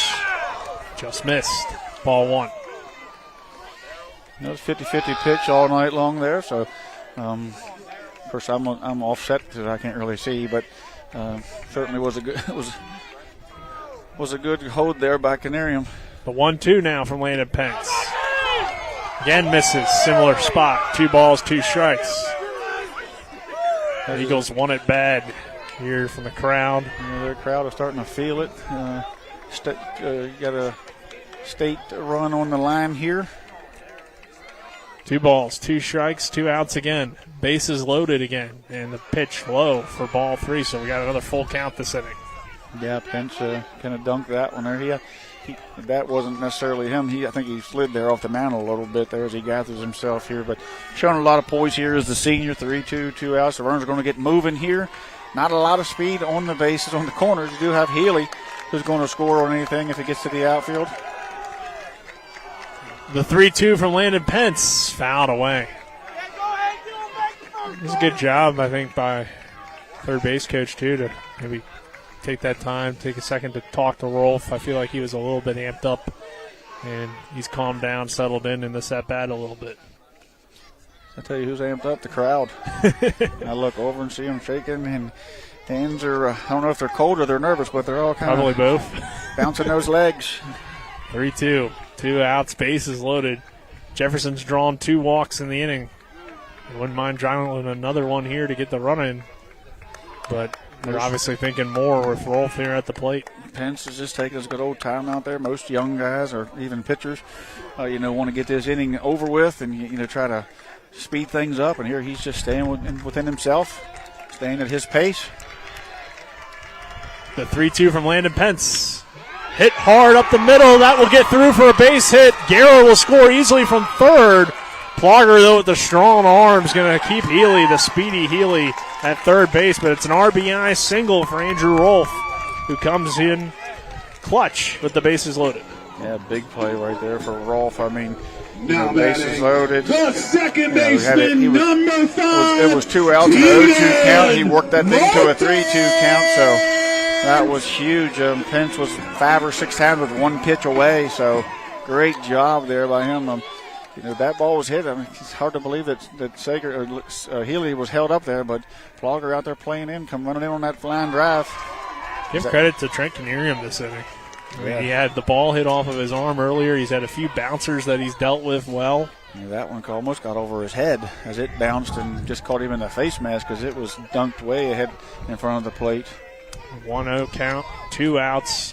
Bases still loaded for the Cougars and Moulton at the plate. Jefferson trails it just by 3 now at 4-1. The pitch popped up, foul territory, heading into the bullpen and making a heck of a catch is Mason Elliott for the out. What a way to end the inning.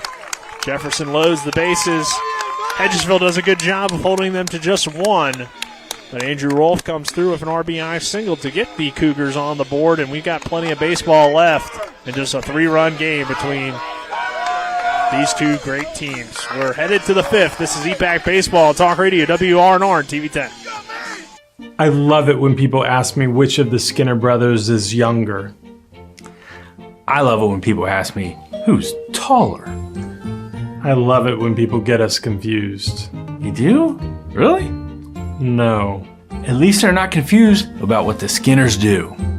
If you're hurt and almost heaven, dial the 7s. 304-777-7777. SkinnerWins.com. Catch the excitement of Little League Baseball this summer on Talk Radio WRNR and TV10. And he takes a pitch for strike 3. Trenton Smedick closes it out. The fun begins with the Area 1 tournament June 19th through the 23rd and continues with the District 6 tournament July 3rd and 4th. And it's all right here on Talk Radio WRNR and TV10. We're back here at Sager Field. 4-1 our scores. We head to the top half of the 5th inning, which is brought to you by CMA's Martinsburg and Winchester dealerships, proud to be the owners who just care more. So we head back to the Eagles batters. We're at the top of the order, 2, 3, 4 hitters. Landon Pence, Mason Elliott, Trent Canerium due up. Heck of a catch by Mason Elliott in the bullpen area of Sager Field down the right field line. Guys are warming over there. A lot of bodies in your way that you got to avoid. But he makes the catch, falling back. Yeah, 2 big catches tonight for Hedgesville to end the inning. One with Cash Dunn falling back on his backside. Now you have this wind playing a big part in this game here as the wind's blowing these nets straight back. Yeah, Brett Pedersen had one too, even though it wasn't to end the inning. He had one in right field that kind of dipped down at the last moment, and he had to dive out and make a catch. So the defense has been on point tonight for the Eagles. The batting has been pretty good, and Landon Pence on the mound has been great as well, but got into a little bit of a jam last inning, but he's able to get out of it with just 1 run coming across. Alex Danner still pitching here in relief of Surf Guerra out there on the mound. 1-1 count for him here on Pence. Yeah, Danner come in, got 2 strikeouts, shut down Hedgesville there, give his team a chance to win. All he can do from this point on is just keep Hedgesville from scoring. Big swing and a miss there from Pence for strike 2. Landon grounded out and lined out so far today. Yeah, give his guys a chance here if he can keep this Hedgesville offense at bay. And Jefferson did get to Pence a little bit there that inning. The 1-2. Popped blooper down the right field line, sliding in and making the catch is Liam Healy for the out. Another great play out there in the outfield tonight. Yeah, those outfields on both of these teams are outstanding here. Rolfe out there, Healy, Hefner on this side. On the other side, you're looking at Plower and Dunham and Patterson. And then when Pence is out there, we know what he can do in center field. So great. Get the ball up out here. Expect somebody to catch it with these two teams. Mason Elliott, a fly out and a single so far for him. Not an outfielder, but made a great catch over there at first base. Yeah, shut that down. It was a big out to shut down that inning for Jefferson. 0-1 count here with one out in the inning. Danner's next pitch, swing and miss, strike two. Danner's been very good so far in relief. Yeah. But also, this top of the order, while you have a few hits here at the top, it's really been those 5, 6, 7, 8 guys that have done most of the damage here tonight for Hedgesville. All of the RBIs coming from Brett Pedersen, the 8-hole hitter. The 0-2 misses well outside for ball one. Yeah, we talk about these two teams and all the talent that's out there, and we're looking at a 4-1 ball game, and the RBIs have come 4 from Pedersen and 1 from Rolfe. So not the everyday names that you would hear at the top of the lineups here for these two teams have been kind of quieted down, but the bottoms are starting to come through. Yeah, that's what you expect in some ways, and when you have two of the best teams in the state and in the area, everybody's got to contribute in some way. It's good to see Danner get out there. Not rooting one way or the other, just rooting for the kid himself to get out there and redeem himself some here today. Because it was a tough outing for him. It hurt anybody who knows kids have been around the game to see him come out early like that and kind of depleted and defeated coming out. See him come in here and at least be successful some tonight. 1-2 just missed apparently for the ball. Should I believe be a full count here? Yeah, Elliott's really had a great year as a senior year out there. Excellent defensive first baseman, and just been a huge part of this offense. This one's high for ball 3. So full count here on Mason Elliott. You just see a Jefferson team or a Hedgesville team that's just, size-wise is bigger, up and down the lineup and stronger at times because of their being older. Yeah, the 3-2, that one also runs inside, and Elliott draws a walk. Yeah, that was surprisingly first time Hedgesville's drawn a walk here tonight. And that ball sailed on Danners. He reached back to get a little bit more, and it flew over Elliott's head. Luckily, he got out of the way because it had some zip on it. Yeah, he talked about not wanting to pitch out there with the wind blowing in on you, so maybe affecting him slightly there. Mm-hmm. Great at bat there by Mason Elliott as he was down in that count and worked it back. Pitch here, that one's again elevated from Danner, so. Seen Elliott steal bases yesterday as well, I believe, and shows that speed. He's long and lanky. We get a timeout here from Coach Cross. Just kind of slow down Danner a little bit, dial him back in, as we do have someone going down in the bullpen as well, to just in case things get away from him. Number 6 for Jefferson, which would be Mason Lowry down there, the freshman. He's going to loosen. Saw him pitch in Little League a few years ago. Yeah. Pitched pretty well. So life comes at you fast. Yeah, it does. 1 minute you're in Little League pitching, next thing you know you're in a super regional, right? Yeah. 1-0 count. I don't know what the score is to the WVU game. When I left there earlier, it was 2-0. Or 3-0. So they have gotten out to a hot start early. Mason Lowry, no relation to John Lowry? Nah, that I know of. No, I don't believe so. It was funny. They had a Coach Lowry at that time when he was playing Little League. And I was like, wow, no relation there. Mm-hmm. But a good name to have in Jefferson County and play baseball. Sager, Lowry, a lot of good names down here. 2-0 count here, runner on first base, and Elliott after the walk. And Janirium gets ahead 2 balls and now 1 strike, as that one's called a strike. Danner with a quick mound visit there just to calm him down possibly a little bit. So it's tough to pitch on back-to-back days, even with the limited pitch count that he had yesterday. This one popped up, though, into right center field. That will fall in for another hit for the Eagles. Trent Canerium with the single there, with just one out here in the inning. Yeah, he's on tonight here, first time. After a ground out and a fly out, and he found the hole that time. As he had a good at bat here. A little tough to dig in after Danner went up and in hard on Elliott, so first pitch was up and in, kind of up and in on him as well. So good job for him to just get in there. He's going to give away to a pinch runner, number 32, and that's going to be number 32 is going to be Cam Pence. So Cam Pence going to come out and run for the catcher. Great at bat there, a great battle there between Danner and Canerium. Jay Vines now will come to the plate, who's swinging a hot bat for the Eagles. They'll take this one high for ball one, 1-0 count.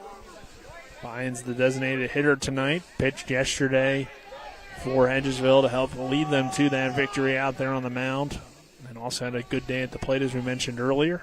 Sits in here on a 1-0 count and fouls this one away for strike one. 2 on for Hedgesville, looking to build on this 4-1 lead here in the top half of the fifth inning. Number 24, and you got a walk and a base hit here after Danner had come on, struck out 3. And give up a fly ball out there to Healy. And, so he come in, he does get out the first 4 batters that he faces. And then from that point, it's been a walk and a base hit here on 2 very competitive at-bats from from Hedgesville. Next pitch, fouled away, out of play. Hits off of the clubhouse. Strike 2. Vines, the sophomore, DH here tonight. That's what you get to do once you throw a gym the night before, so you get to go in and put the jacket on and be a DH, right? Yeah. Showing his versatility. And in a world full of POs, we've got a 2-way guy here with Vines. Plus, I guess they probably liked Williams' defense yesterday, so keep him over there at second.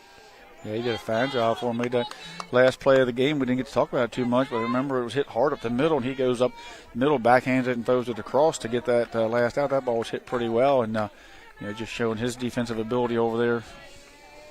1-2 count. The next pitch, swing and miss, strike 3. Lyons goes down swinging there. Maynard will come to the plate. Single for him his last time. The third baseman, number 8, Austin Manor. Danner coming in looking like the Danner that we've seen most of the year. Yep. Trying to work out a little bit of a jam here for runner on or first and second. Runners on first and second with 2 outs. Next pitch to Maynard is fouled away. Austin Maynard, not Alex Manor, like we might have said yesterday by accident. People don't understand. Yesterday we had the EPM beside us, and they were telling the game. We were talking about the game, and you had the announcers up there. We were kind of tight. It was just kind of throwing me off a little bit. Yeah, I understand that. It was very hot. Yeah, not to make excuses. No. At least on the first name for sure. Should probably get that one right, but last name, I guess it could be either way. So. Yeah. Sometimes it just rolls off the tongue. Alex Danner, Alex this. You just start talking. Yeah.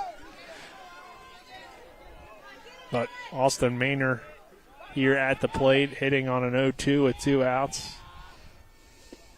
This one misses outside for ball 1 as Alex Danner, wanting it there. Yeah, I think it fooled Cole Smith a little bit, as he was expecting a little more over the plate, wasn't able to get around it with the glove there and stick it, and kind of carried it out. Danner's 1-2 with 2 on and 2 out. Is well outside for ball 2. Great job by Cole that time. They want to move the runners up. It was throwing a 85 mile an hour in the left-hander's batter's box on low, and he found it. Both these catchers doing a good job of so far not allowing a whole lot of extra bases.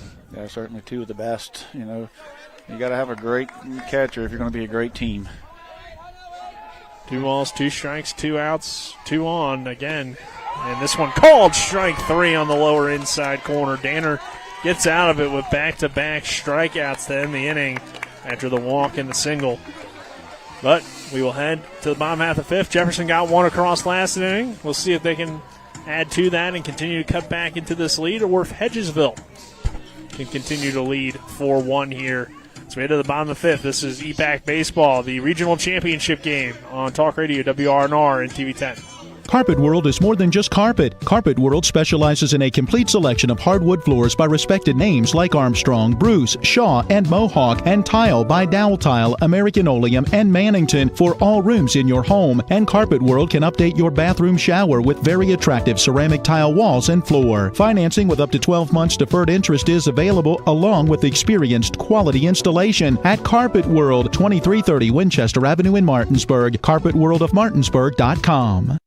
Berkeley Post 14 baseball is back. Catch every Hornets home game this season and the Legion Area Tournament right here on Talk Radio WRNR and TV 10. Pavanelli rounds third, coming home to score. The throw on the money. The tag not in time. Pavanelli safe, and Berkeley Post 14 walks it off in the bottom of the eighth. Landon Sifford is the hero for the Hornets. Your home of Berkeley Post 14 baseball is right here on Talk Radio WRNR and TV 10.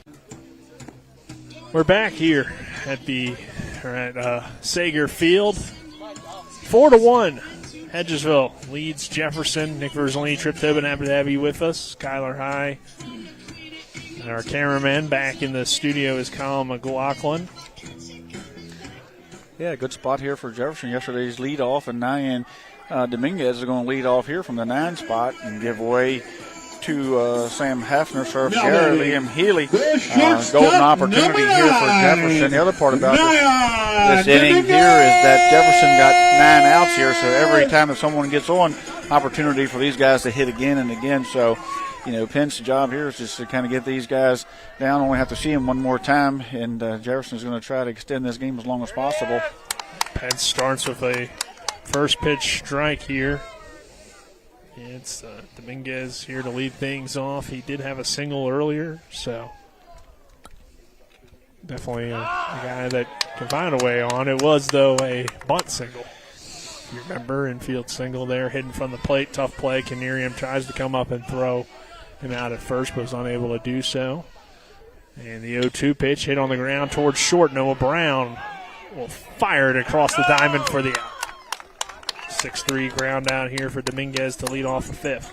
Bottom of the fifth, brought to you by Trips Flooring. Not sure where to go, who to trust for your flooring needs. Then call Trips Flooring at 304-229-7009 or online at tripsfloorsanding.com.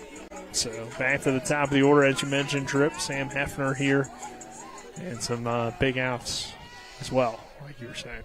So Heffner going to try to lay down a sneaky bunt, and he went around for strike one. Yeah, both teams tonight understanding, how important base runners are, trying to, get guys on any way at all. Heffner with that unbelievable speed, trying to bunt his way on there. This one taken outside for ball one. 1 ball, 1 strike. Early in the game, we didn't see very many, long counts there for Pence. Last inning, you seen him get into a couple 2-2, 3-2 counts and a walk here and there. So,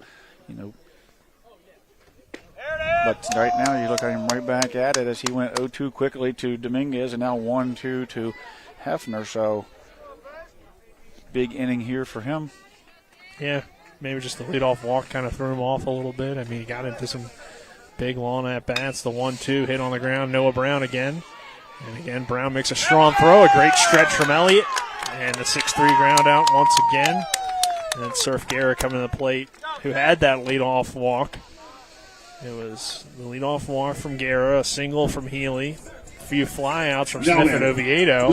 The guys you maybe expect to get the RBIs for Jefferson, but then a walk from Sager, and then Rolfe came through with an RBI single up the middle before the flyout there in foul territory by Moulton. A great catch by Mason Elliott to end that threat from Jefferson. Guerra hits this one on the line, but it's caught at second base by Williams.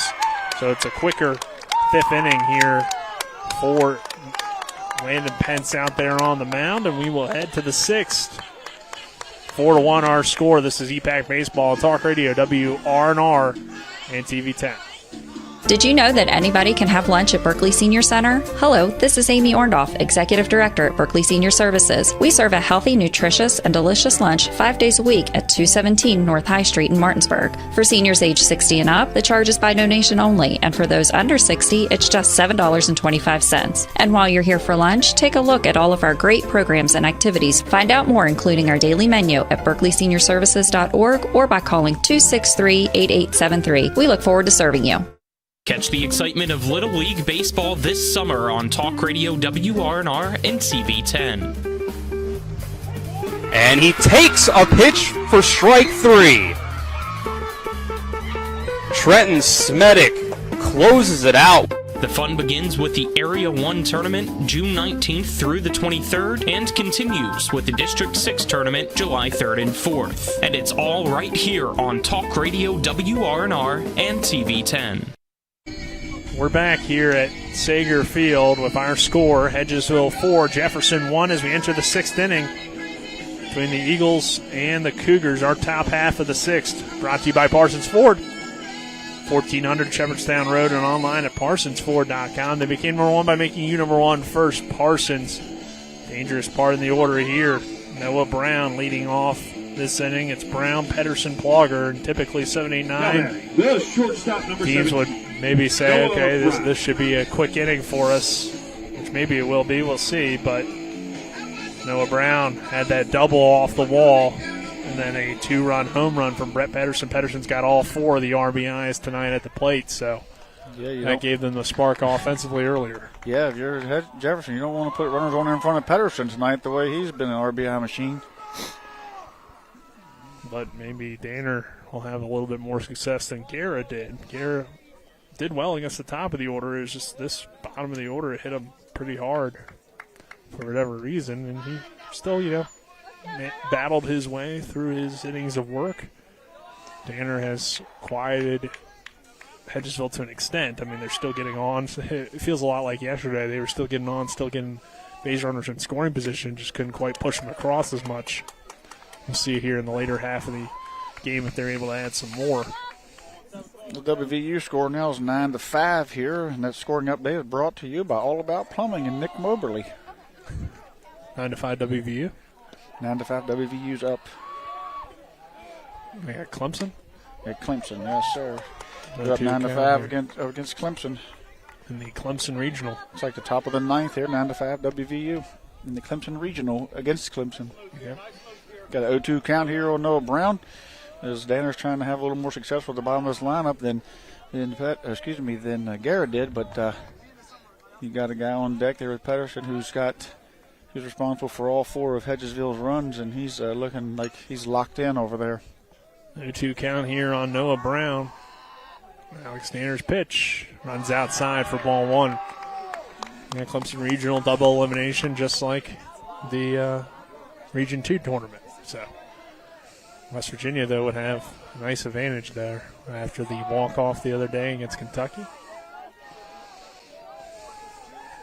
So 1-2 count here on Noah Brown. Of course, that double off the wall, then the Pedersen home run, grounded out the next time. It's been a great shortstop for this team as well. I mean, he does a tremendous job down there.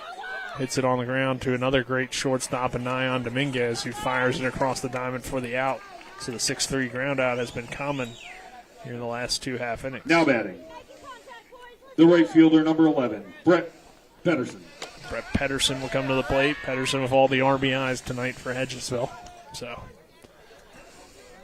going to be tough to make a decision, obviously, but if the score holds, I think he's probably our player of the game. Yeah, him and Penn certainly have done a maybe great co-players. job. I don't know. It's tough to distinguish between one or the other. I know. Because you can't have one without the other, offense and defense. Kind of like Nick and Tripp. Yeah. Our final broadcast of the year. That's guaranteed, so.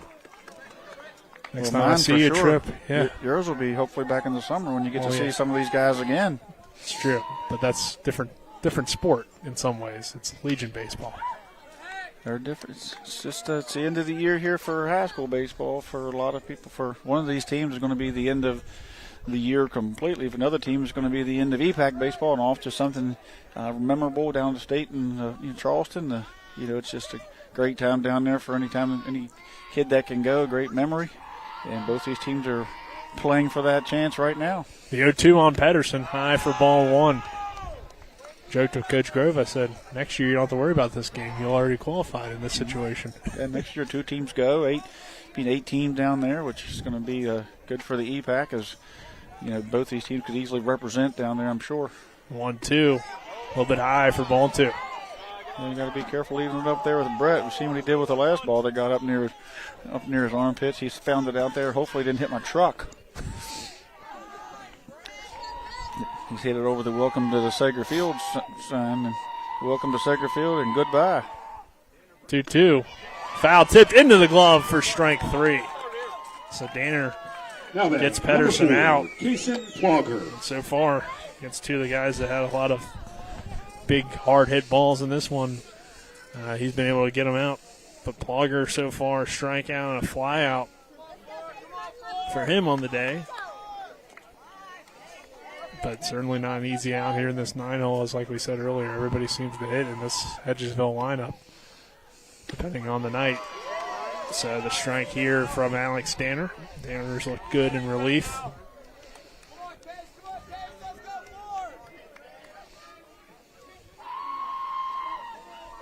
And the 0-1. Swing and miss, strike 2. Yeah, this is certainly the Alex Danner that has been the pitcher that we've seen all year for Jefferson. Uncharacteristic yesterday of him, but you got to tip your cap to Hedgesville. They hit the ball, and there wasn't anything that really Alex did. 0-2. Swing and miss, strike 3. Danner rolling here in relief. 6 strikeouts for him out of the bullpen. And he continues to give his team an opportunity. We'll see if they can do anything with it at the plate. Bottom of the 6th coming up. This is EPAC Baseball on Talk Radio, WRNR and TV 10. Most insurance companies see you as a claim number. Most law firms see you as a case file. When their top priority is their bottom line, you only get a fraction of the attention that you deserve. At the law firm of Burke, Schultz, Harmon, and Jenkinson, it's personal. We listen to our clients to see the whole picture, because every part of you is important.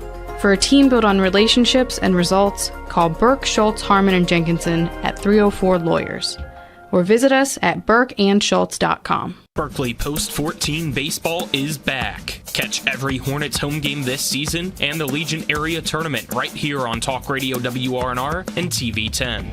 Pavanelli rounds third, coming home to score. The throw on the money. The tag not in time. Pavanelli's safe, and Berkeley Post 14 walks it off in the bottom of the 8th. Landon Sifford is the hero for the Hornets. Your home of Berkeley Post 14 baseball is right here on Talk Radio WRNR and TV 10. We're back here at the Sager Field. 4-1 our score as we enter the bottom half of the 6th inning. Nick Verzolini alongside me, Trip Tobin. On the 6th, brought to you by Hagerstown Ford, revolutionizing the car buying experience. Buy your next vehicle online, and they'll deliver it to you. If you don't like it, they'll take it back. Visit them online at fordofhagerstown.com. 4-1 our score. Favor of Hedgesville. Kyler High, our cameraman, back in the studio. Colin McLaughlin. Trip as we enter this bottom half of the 6th. We'll see if Jefferson can do something here against Landon Pence, who so far has been very good. 5 innings, 3 hits, 1 earned, 2 walks, 5 strikeouts, 81 pitches so far. So depending on what they can do, they may be able to get him out, but it's going to take some work. Yeah, it's going to take some work because he's been really efficient. He's been up on these guys. Jefferson, I assume, is in sort of a catch-up mode where they're probably taking some pitches, if they play in the way that they usually play here. And Healy's going to be up there, probably going to have to get a strike before he can swing. And then, but Pence and those guys probably know that, so he's going to try to throw first pitch fastball, so that can work against you as well, taking. But I think you have to at this point maybe work him as much as possible and just extend his game as long as possible. This one hit hard, but right back off the glove of Evan Williams and into right field. So Healy got a good bounce, and it hit off his off of Williams' glove, but either way, hard hit ball, got himself on. Probably going to have to give an error. error, yeah. Probably going to have to give the error there, but nobody wants to be in front of that ball. It was smoked. And, so there goes the idea that Jefferson might just be setting back, hoping for a walk or taking pitches. So Pence's not going to be able to just go up there and throw first pitch strike and expect Jefferson to take it, it looks like. So they're going to go more of an aggressive approach here late in the game, down 3. Well, Healy has one of the few hits tonight on the Cougar side. So see here, Cole Smith, though, pops it up in the infield. And again, Mason Elliott having to adjust to that ball swirling around in the night sky and makes the catch for the out. So there, 2 pitches, 2 swings. The third baseman, number 27, Braden. So I guess they're not going to be patient. They're not going to be patient. It looks like they're going to swing at what they like. Pence had 81 pitches, and now he's at 83. But still 2 outs that Jefferson has to work with here in this inning. And again, Oviedo pops it into the sky. So an error away from a 3-pitch inning. So there's a fly out there to the right fielder. Pedersen charging in. And now Sager to the plate. Now batting, the designated hitter, number 18. I'm surprised that they swing it.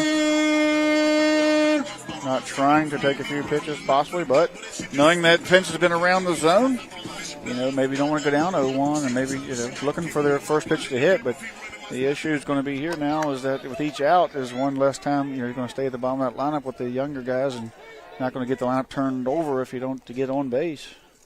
Here's the pitch. Called strike. And Pence is making sure of that by throwing strikes and letting his defense work. So Sager pretty much forced to take a pitch in that situation. You definitely don't want to have just a 4-pitch inning possibly. So breaking ball, called a strike, 0-2. But now Sager's got to protect. Runner on first and Healy. He reached on a hard hit error. No balls, 2 strikes, 2 outs, 4-1. Hedgesville, the pitch from Landon Pence, fouled away by Sager. He had a great at-bat earlier, and drew a walk. So, see what he can do here. Battling from behind. Rolf with the 1 RBI so far, the only run driven in on the night in the on-deck circle. And the pitch from Landon Pence, runner takes off, and Healy, throw down, not in time. He kind of caught him off guard, nobody covering, and Williams had to chase as he kind of gave a little bit of a delay there and caught him napping and got a good jump and took off there with down 3 and 2 outs on the board. You better have a good jump if you're going to go on that one. Yeah, I mean, obviously in that situation, maybe you're not thinking about a steal, but with the guy on base, you got to always think about it. Healy, speedy. So now he's in scoring position. Sager hitting on a 1-2, and the pitch, check swing, didn't go around, low for a ball, 2 balls, 2 strikes. The Eagles fans had it their way tonight. Landon Pence would have 18 strikeouts. They're on their edge of their seats, that's for sure, over here beside us. The pitch, fouled away. Sager is a competitive out. I mean, he really, pushes pitchers' buttons and makes you see, sees a lot of pitches, and he does work the count, fights off pitches. 2 balls, 2 strikes. Check the runner at second. Does Landon Pence again continues to work at his pace, and time called by Sager. He'll do that quite a bit as well. Pence is he's very methodical out there, and looks at runners. He's not in no big hurry. Gathers himself. He's not in a big rush to get to the plate. Freezes the batter. Keeps an eye on the runners. 2-2. Sager hits it hard up the middle of Pence. And then Brown comes up throwing, and Sager beat it out. Pence got hit somewhere in the midsection of the elbow, arm, or something. He's gone down. That ball line grabbed right off of him, and he's going down there kind of setting his prayers for him at the moment as hopefully he's just shook up as it got him on the Like the elbow, I think, maybe? The catching, not the throwing arm. Maybe the funny bone. Yeah. Still no. Brown had a chance there to get Sager. Yeah, almost got it on the ricochet. And great job over there once again by Elliott digging that thing out of there. So great job there. But, Sager is just a tough out. He's just tough out. And he hit pinch pretty good there. So quiet moment here as the Hedgesville team gathers around their senior pitcher and center fielder. Looks like it's going to be okay as Coach Grove's going to let him gather himself. Maybe let him throw a pitch or two. So hopefully that he is okay. It's not just that he's amped up and not feeling at the moment. Now batting, the left fielder number 7, Andrew Rolfe can do it again. If runners on the corners, he drove in or run earlier. Has another opportunity to do it here with 2 outs in the bottom of the 6th. 7-hole hitter. At the very least, Sager has. He's not even going to take a pitch. He's not even going to take a practice pitch, so he must be feeling pretty good. Yeah, and the pitch a little bit high there for ball 1. Generally, after your pitcher gets nicked there, you let him throw a pitch or two, but Pence just went right back at it, so the young man must be made a steal out there as he's took that line drive, and he's right back up. The 1-0. Swing and miss, strike 1. He's back within himself here. With Sager getting on, and also most likely guarantees we'll see at least Hefner in the 7th. Or we'll see the top of the order one more time, I should say. So the 1-1, low for ball 2.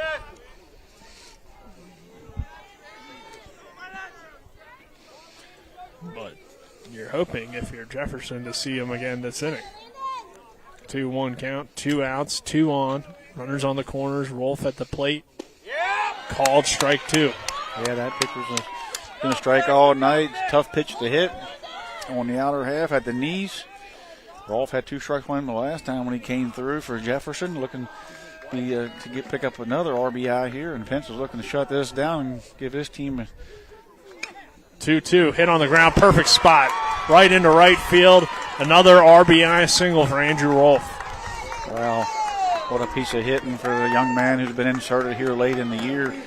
And just taking his opportunity to, he's been basically on the JV team most of the year, so just to come in here and just perform like he's performing, unbelievable. Glad he's going to be in the Hornet uniform this summer, looking for big things.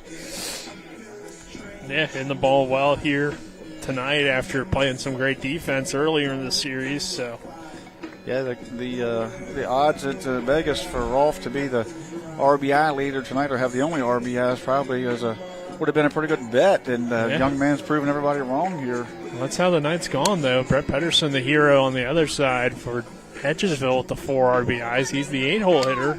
Rolfe is the 7-hole hitter. So, looks like we're going to get a pinch hitter for Moulton. It's kind of typical as Moulton has come to the plate a couple of times and then been pulled away, as they're going to bring someone up, I believe. Or maybe a runner. Runner for Sager, looks like. Brady Roberts. Looks like Moulton's going to stay in and hit, as he was looking over to see what changes were being made. We'd seen one time earlier in this series or this year where Moulton was removed for a pinch hitter and then put back in. But Moulton's done a great job here this series. He flew out to right, flew out to first base there. That ended that inning on a great play by Mason Elliott. They're still considering that the coaching staff here is Coach Dodson. Coach Jones has taken over here with the ejection of Coach Lowry, and they're going to go with the runner, pinch runner, and the batter Moulton at the plate with 2 outs. Yeah, Roberts will pinch run for Sager down there at second base. Rolfe is on with the RBI single at first. 2 outs here in the inning, a 4-2 game.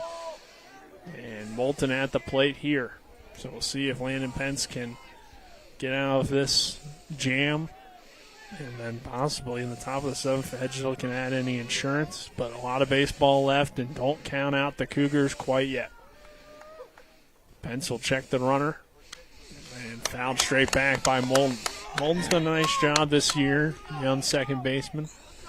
Great job by Jefferson to not go down after those two quick outs. You know, the hard hit ball that got ate up Williams a little bit there, and the 2 quick outs, and then now they've generated some offense with 2 outs. And again, it's this bottom of the order here for Jefferson. Coming through, getting on a little bit. Sager with a walk. Rolf to the RBI single. Breaking ball. Just missed for ball 1. 1 ball, 1 strike here on Moulton. Yeah, just up a little bit, dropped down in the zone. And everybody's on the edge now as we're getting closer to the end of this thing. And we're going to crown a regional champion here soon. 1-1. High. Ball 2.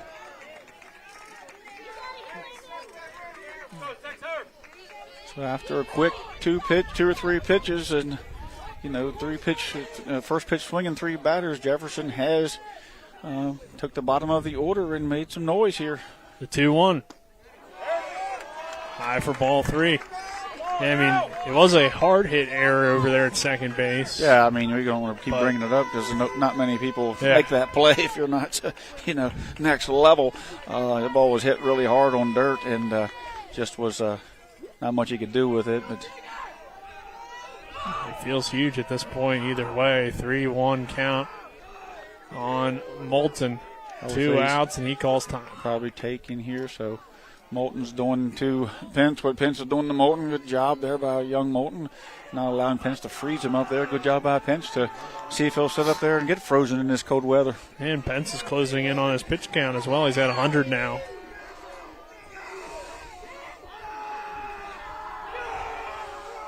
Runners on first and second. The pitch, high, ball 4. And do you maybe make a change? Like we said, we believe Mason Elliott available, another great pitching option for this team. Snyder's going to go talk to him. He is kind of looking at that elbow. I think it has affected him a little bit. I mean, it's not his pitching arm, don't get me wrong, but you pitch with your body.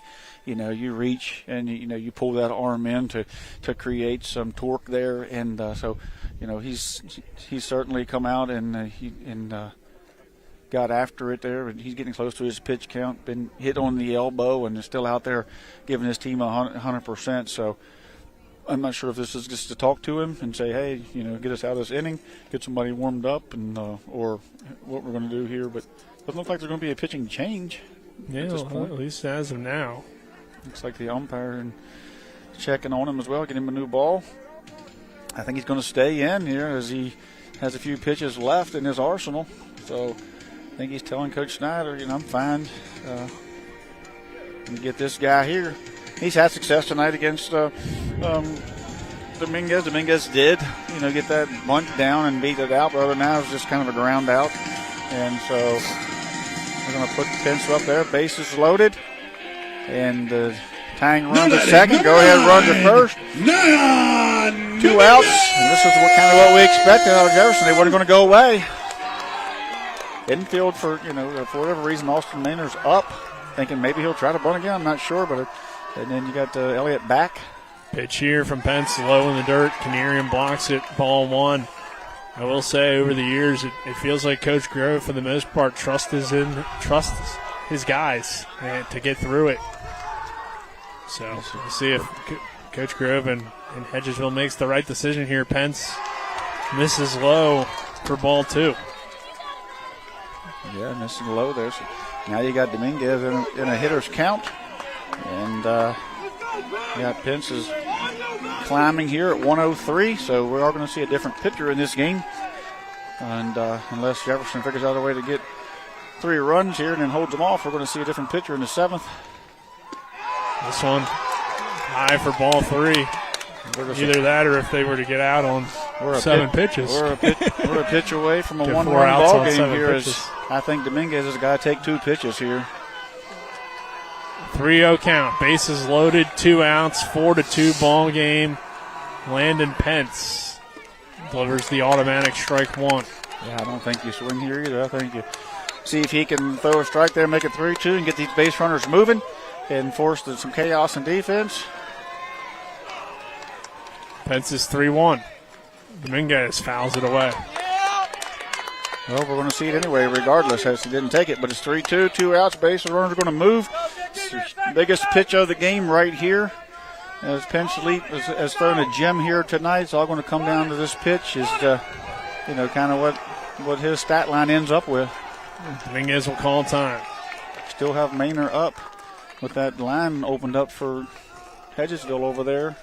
Trip to the state tournament on the line between Jefferson and Hedgesville. We're here in the bottom of the 6th inning. It is 4-2 Eagles. But the bases are loaded for Nyan Dominguez and the Jefferson Cougars. Crowd on its feet. The 3-2 swing and a miss. Strike 3. Pence got out of it. With the bases loaded, the senior Landon Pence strikeout on Dominguez after falling behind 3-0. And we will head to the 7th in this great regional final between Jefferson and Hedgesville. Alex Danner trying to keep it at a 2-run game for the Cougars. CPAC Baseball on Talk Radio, WRNR and TV10. Life is evolving. Over the past decade, the way we do almost everything has changed. Get on your phone, see something you like, click on it, and it shows up at your door. Why should the way you have your car serviced be any different? Why waste your time going to a dealership service department when Hagerstown Ford and Hancock Chevrolet will come to you? They service all makes, all models, and offer full parts and labor warranties. Hagerstown Ford and Hancock Chevrolet will come to your door or office and service your vehicle while you're doing what you need to be doing, conducting that business meeting or mowing the lawn. Why take time out of your busy schedule when you don't have to? Hagerstown Ford and Hancock Chevrolet's friendly, knowledgeable staff will come to you where you live or where you work for full service maintenance, from oil changes to tire rotations, brakes, batteries, multi-point inspections. They handle it all. Hagerstown Ford and Hancock Chevrolet is committed to delivering the best of the best to their customers. Trust them to service your vehicle where you're at home or at work. Skip the time-consuming and terminal wait at the dealership. Schedule your appointment at fordofhagerstown.com or HancockChevy.com. Now man, the left fielder. We welcome you back here. Great game between Jefferson and Hedgesville here from Jefferson Sager Field as we approach 10:04 p.m. Past your bedtime, ain't it? Yeah, but, give me this kind of baseball game, I'll be all right. Even in the cold, it's been manageable, I feel like, with how great the game's been, Trip. Yeah, one of these two teams is going to be pouring the champagne here in the next 10 or 15 minutes. They're not of age, yeah. Kool-Aid sounds a little bit better. Sparkling water. How about that? There you go. But they will be celebrating with their Kool-Aid, Capri Suns. What are they drinking?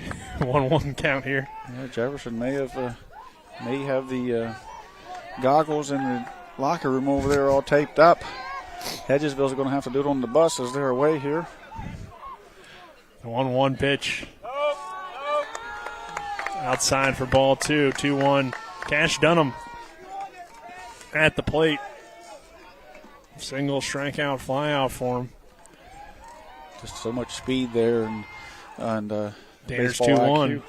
Called a strike 2-2. Great base running when he gets on. He's such a threat, to get on and get over and get in. And I believe Collins informed me of what I believe is our largest live audience of the season. So everybody's tuned into this one across the Eastern Panhandle. They're all here watching at home in their warm chairs probably. Yeah. As I'm about ready to go home and start the pellet stove, I think. Great job here by Alex Danner. He's come on and, kind of redeemed himself from last night as we spoke. Landon Pence here, sort of the story of the night, only giving up 2 runs there, getting out of a big spot at that point. And, Jefferson's trying to keep it a 2-run game and hand it over to the top of their order. This one fouled away by Landon Pence. Pence at the plate is 0 for 3, as we had the strikeout just a minute ago by Danner on Dunham. I think the best thing here with Pence is seeing that he can swing that bat with that elbow being dinged up. I think that's huge, and it's great to see that he's not injured from that line drive as that ball goes up and in on him. But, yeah, it was a little scary there when that ball come up last inning, got him on the elbow. But the fact that he can swing that bat tells us that, I think he's going to be okay. And it was just maybe a funny bone or something. Yeah. He seemed to shake it off pretty quickly, so you could tell that he seemed all right. But this one hit on the ground. Well hit ball, but good play by Moulton, the second baseman, to throw it over to first in time for the out. Elliott. And he didn't even need to take a warm-up pitch like you mentioned, Tripp. He just battled through it, so toughness being shown. We'll see. Maybe Mason Elliott could be the guy coming on to close things out, but now he's at the plate. Yeah, I mean. So I don't know where they'll go. We haven't seen Elliott pitch in this championship series. I haven't seen anybody warming up, but I can't see down there. So you don't have your X-ray vision on tonight? No, I don't have it. Well, first pitch is in for called strike. We did say Stefanko warm up yesterday. I don't know if they would go to him or who it might be out of the bullpen, but they're in a pretty good situation because Mason McGill and Jay Vines went deep into the game, so they're pretty fresh overall. Yeah, they don't have many. They haven't used a tremendous amount of arm, just 3 guys. Well, 1 count, 2 outs. The next pitch from Danner is high for ball 2. Danner's done his job tremendously. I mean, he's put zeros up since he's come in there, and just did a tremendous job shutting down, coming in that 1 inning and getting 2 strikeouts and giving his team a chance to chip away at it. 2-1 count here on Elliott, and Mason Elliott has it run inside on him for ball 3. It's one thing with Danner, you're not going to get in that box and dig in. He's going to keep you on your toes in there. He's got enough velo to hurt you if he hits you, and he's just got a little bit he likes to come inside. 3-1, popped up center field. Hafner calls off everybody and makes the catch for the final out of the inning. So we'll see as we head to the bottom of the 7th. Does Jefferson have anything left? Or will Hedgesville hold on to win this one and advance to the state tournament? This is the regional championship game on Talk Radio WRNR TV10. We're back in 60. Not sure where to go or who to trust with your flooring project? And start with Trips Flooring, proudly serving the area for more than 25 years, specializing in floor sanding and refinishing, along with installation of new flooring, including hardwood, tile, vinyl, laminate, carpet, and the hottest trend in flooring, luxury vinyl, tile, and luxury vinyl plank. Are you on a budget? Check out their warehouse, cash and carry, or call 304-229-7009, or visit them online at tripsfloorsanding.com. Hi, Crescia Hornby here. Larry DeMarco, broker of Modern Realty Results, believes he has some of the best real estate agents in the Eastern Panhandle. Agents at Modern Realty Results have years of experience and knowledge of the local real estate market. Agents within the office work as a team to provide quality customer service. We strive to always ensure client satisfaction through handling every transaction with honesty and integrity, all while offering competitive rates. Modern Realty Results is veteran-owned and managed. Please call us at 262-4222, modernrealtyresults.com. So it will be Stefanko coming on here in relief of Landon Pence. You mentioned earlier Mason Elliott's been dealing with some injuries. Stefanko's really been kind of their go-to reliever anyway. So Got Elliott out there pitching from the stretch, warming up with he's taking his time to take his ground balls. He's just warming up with Williams out there. So I think if any sign of trouble, he might go back to the senior there at the moment. So he might still get the ball here as he was out there warming up, and rightly so from the stretch, because if he comes in, there'll be base runners, it looks like. Right now they're going to Stefanko, who's been great for them in this spot here, coming in late and closing out some games for them. And he's got a big, tall order ahead of him, but he does have a 2-run cushion to deal with. So he's got to deal with the top of Jefferson's order here. The center fielder, number 2, Samuel Warren Hefner. 7th inning, bottom of the 7th. Presented to you by Cody's Auto Body at 851 Wilson Street in Martinsburg. Call 304-901-4777 or visit their Facebook page. It is the top of the order, and Sam Hafner, Surf Guerra, and Liam Healy due up for the Cougars. First pitch from Colton Stefanko is across the plate for strike 1. Yeah, a little bit of sidearm there. Comes down to 3/4, whips it across the plate there. Next pitch on 0-1. Swing and miss, strike 2. So give him that different look as well, which might be part of the reason why you call him on. You don't see that too much at this level. Next pitch Just missed for ball one. Yeah, just missed there. You can probably hear the crowd beside us. Yeah, if you let the crowd call it, it's a strike. But 1-2 is fouled away.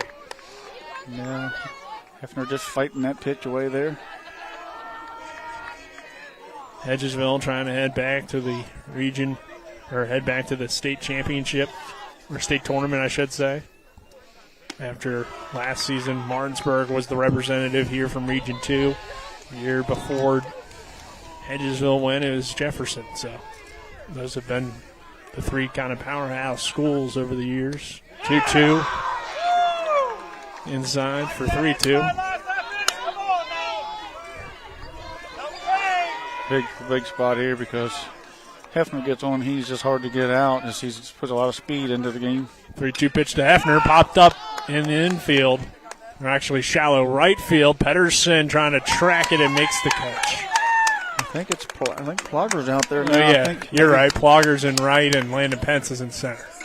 Yeah. Now batting, the first baseman, number 13, Surf Guerra. Hedgesville 2 outs away here. So Guerra comes to the plate. It's a big out also with Guerra, of course, his home run power. You never know. One swing he could have tied this game, but instead he's hitting in a 2-run deficit as the first pitch is a called strike one. Ball's traveled well tonight with Brett Pedersen homer earlier, a Noah Brown swing that hit off the top of the wall.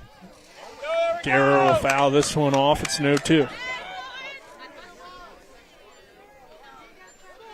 Hedgesville leads it 4-2. Bottom of the seventh inning between the Cougars of Jefferson and the Eagles of Hedgesville in this regional championship series, Game 3, best-of-3 series. And the pitch misses outside for ball one from Stefanko.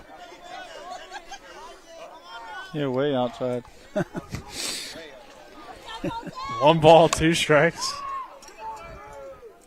Trying to get Surf to chase. Not a bad waste pitch there on 0-2. 1-2, fouled away. Get him looking away and then come in on him right there. It's a good job by Stefanko. They've held Guerra in check so far. A line out, a strikeout, and a walk.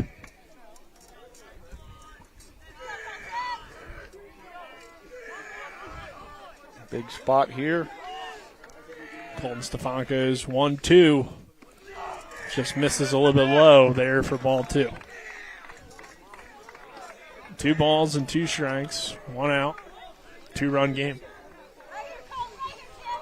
It's a tremendous game from these guys. Both he's got a lot of heart in here. Just a pitch or two difference in this game. 2-2's low and outside for ball 3. So Jefferson trying to bring the tying run to the plate. Full count. Cougar bench getting into it here. Things have gone a little bit quiet in the park. 3-2 is popped up. Could be trouble out there in shallow right center. It's going to fall in for a base hit for Surf Guerra. Pence went after it. Going after it, but yeah, it falls in. Found the hole there. Not a lot of hard contact there. Now batting. As we're going to get a pinch runner or number 4, run for right fielder. For Surf. As number 15 is going to run. Looks like pinch running for Jefferson. Number 15, Andy Roberts. Andy Roberts. You heard that? Oh, they added them. Yeah, Andy Roberts. So Andy Roberts is going to run for Surf Garrison. Brady Roberts last inning. And 1 out. Tying run at the plate here. And Liam Healy, who's got a base hit tonight. Full of speed there as well. So Hedgesville doesn't want to see him get on base. On deck is one of the highest batting averages in the state, and Cole Smith, who's due. So Hedgesville still just 2 outs away, and that soft fly ball there just found the hole for him. Just it's hard. The hardest out's the last out. Yeah. The hardest inning is just tough. It seems to be hard to get that last out at times. Liam Healy, this one gets away. Roberts will be able to easily get into scoring position. And that'll take away the force at second and then give Healy an opportunity for his infield singles. Now for whatever reason, well, I guess they have to guard against the bunt for a base hit as Mason Elliott's up. But that's going to force Austin Maynard back with the man on third. But I think you can give up that run. You want to get the guy out to the plate. 1-0. Called a strike. 1 ball, 1 strike here on Healy. Reached on an error his last time, a single and a strikeout so far.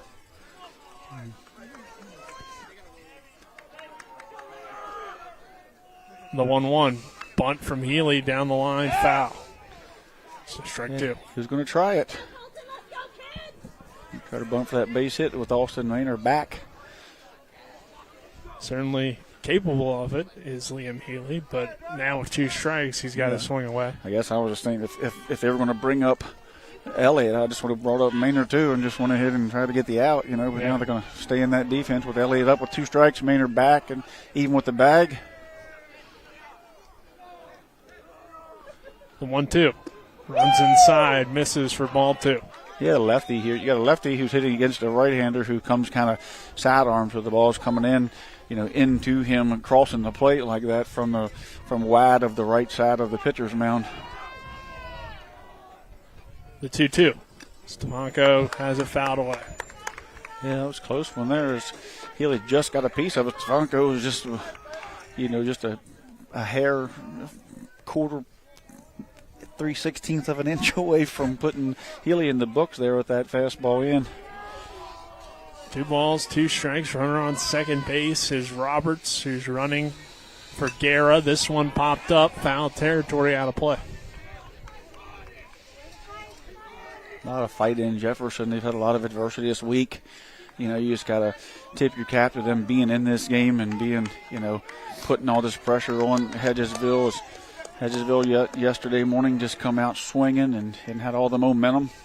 The 2-2 again. Healy again pops it up. Foul territory.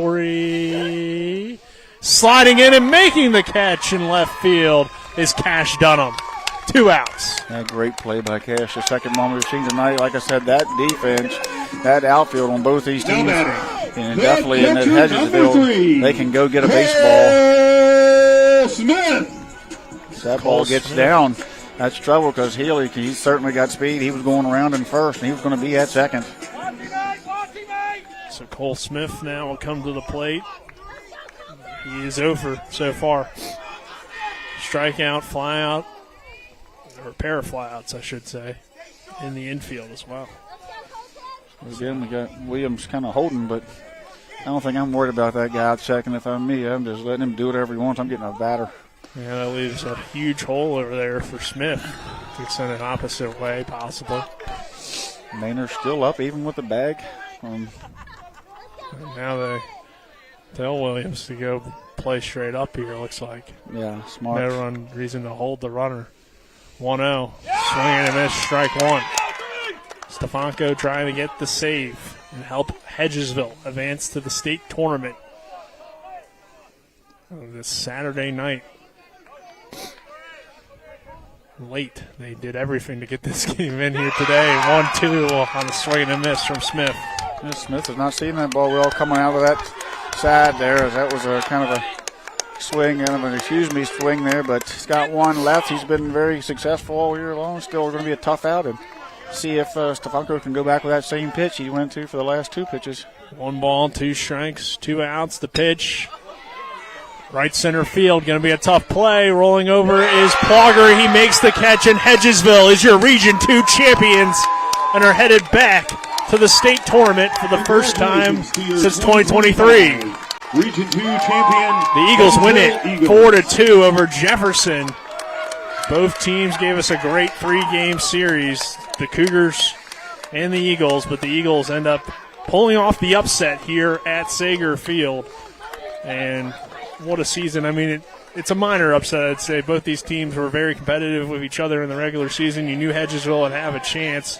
For Jefferson, though, they were the number 1 team in the state. Most people expected them to pretty much be a lock to head to the state tournament. But, I mean, that's what this area shows every year. Yeah. Nothing's guaranteed, Trip. We've said it time after time that, iron sharpens iron, and, Hedgesville's going to be better for playing, Jefferson in this 3-game series. That they're going to go down there and represent, Jefferson.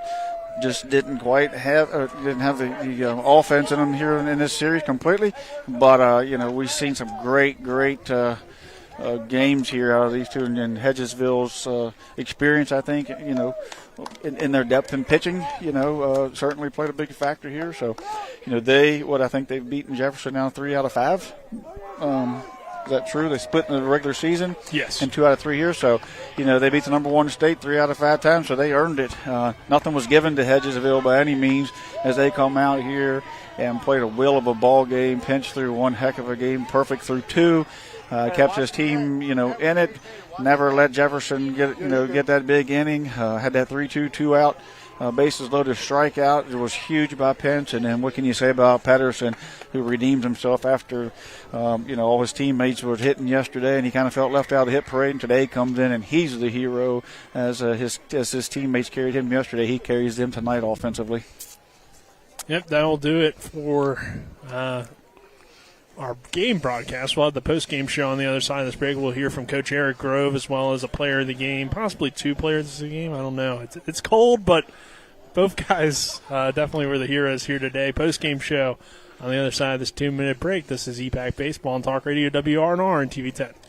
The Palace Lounge in Martinsburg is the place to be. Join us every night to relax and enjoy football or basketball games featuring either the Martinsburg Bulldogs, Shepherd University Rams, or West Virginia Mountaineers. We will have steak night every Wednesday, trip nights every Thursday, and now taco and margarita nights every Tuesday. You can find us on Facebook or call 304-267-7520. The Palace Lounge is located at 1350 Edwin Miller Boulevard in Martinsburg.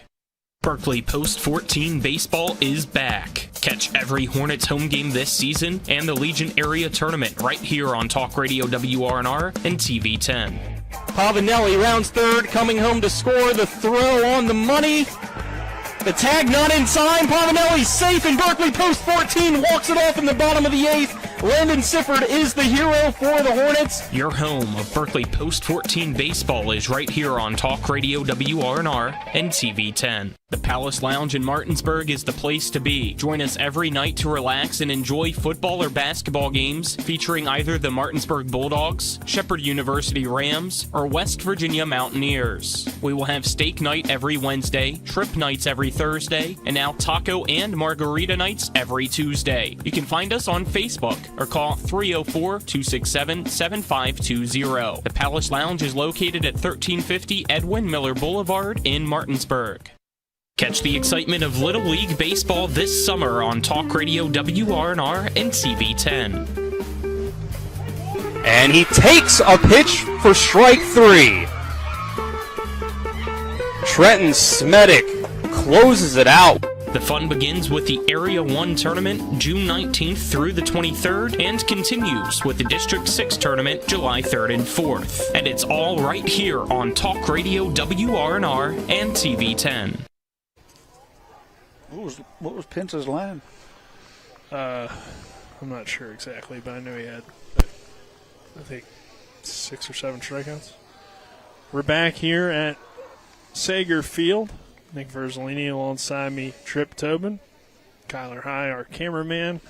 And back in the studio, Colin McLaughlin, Jefferson, Hedgesville. Another great game, and Hedgesville ends up winning it here 4-2 to advance to the state tournament.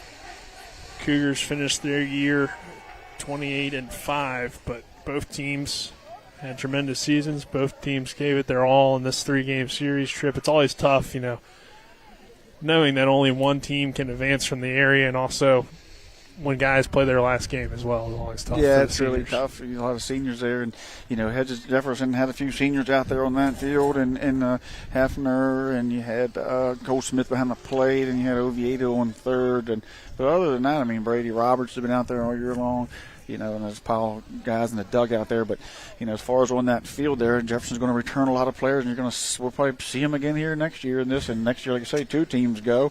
And so it won't end that way, and we'll get a little more representation here from the EPAC. But tonight, it's a winner take all. Hedgesville showed their moxie and their grit, and they showed their experience. as and they play together well. You look in their dugout and see them patting each other on the back, and you see them, picking each other up. You see when their pitcher got hit on the elbow, how the whole team came in, and not just a couple guys in the infield, but the whole team came in around them. And, they just made great plays. Elliott made a huge play to shut down an inning. When Jefferson had an opportunity to score, they just scored a run, and then he goes back and makes a circus catch out in the bullpen. Then you see Pinch come up there, 3-2, 2 outs.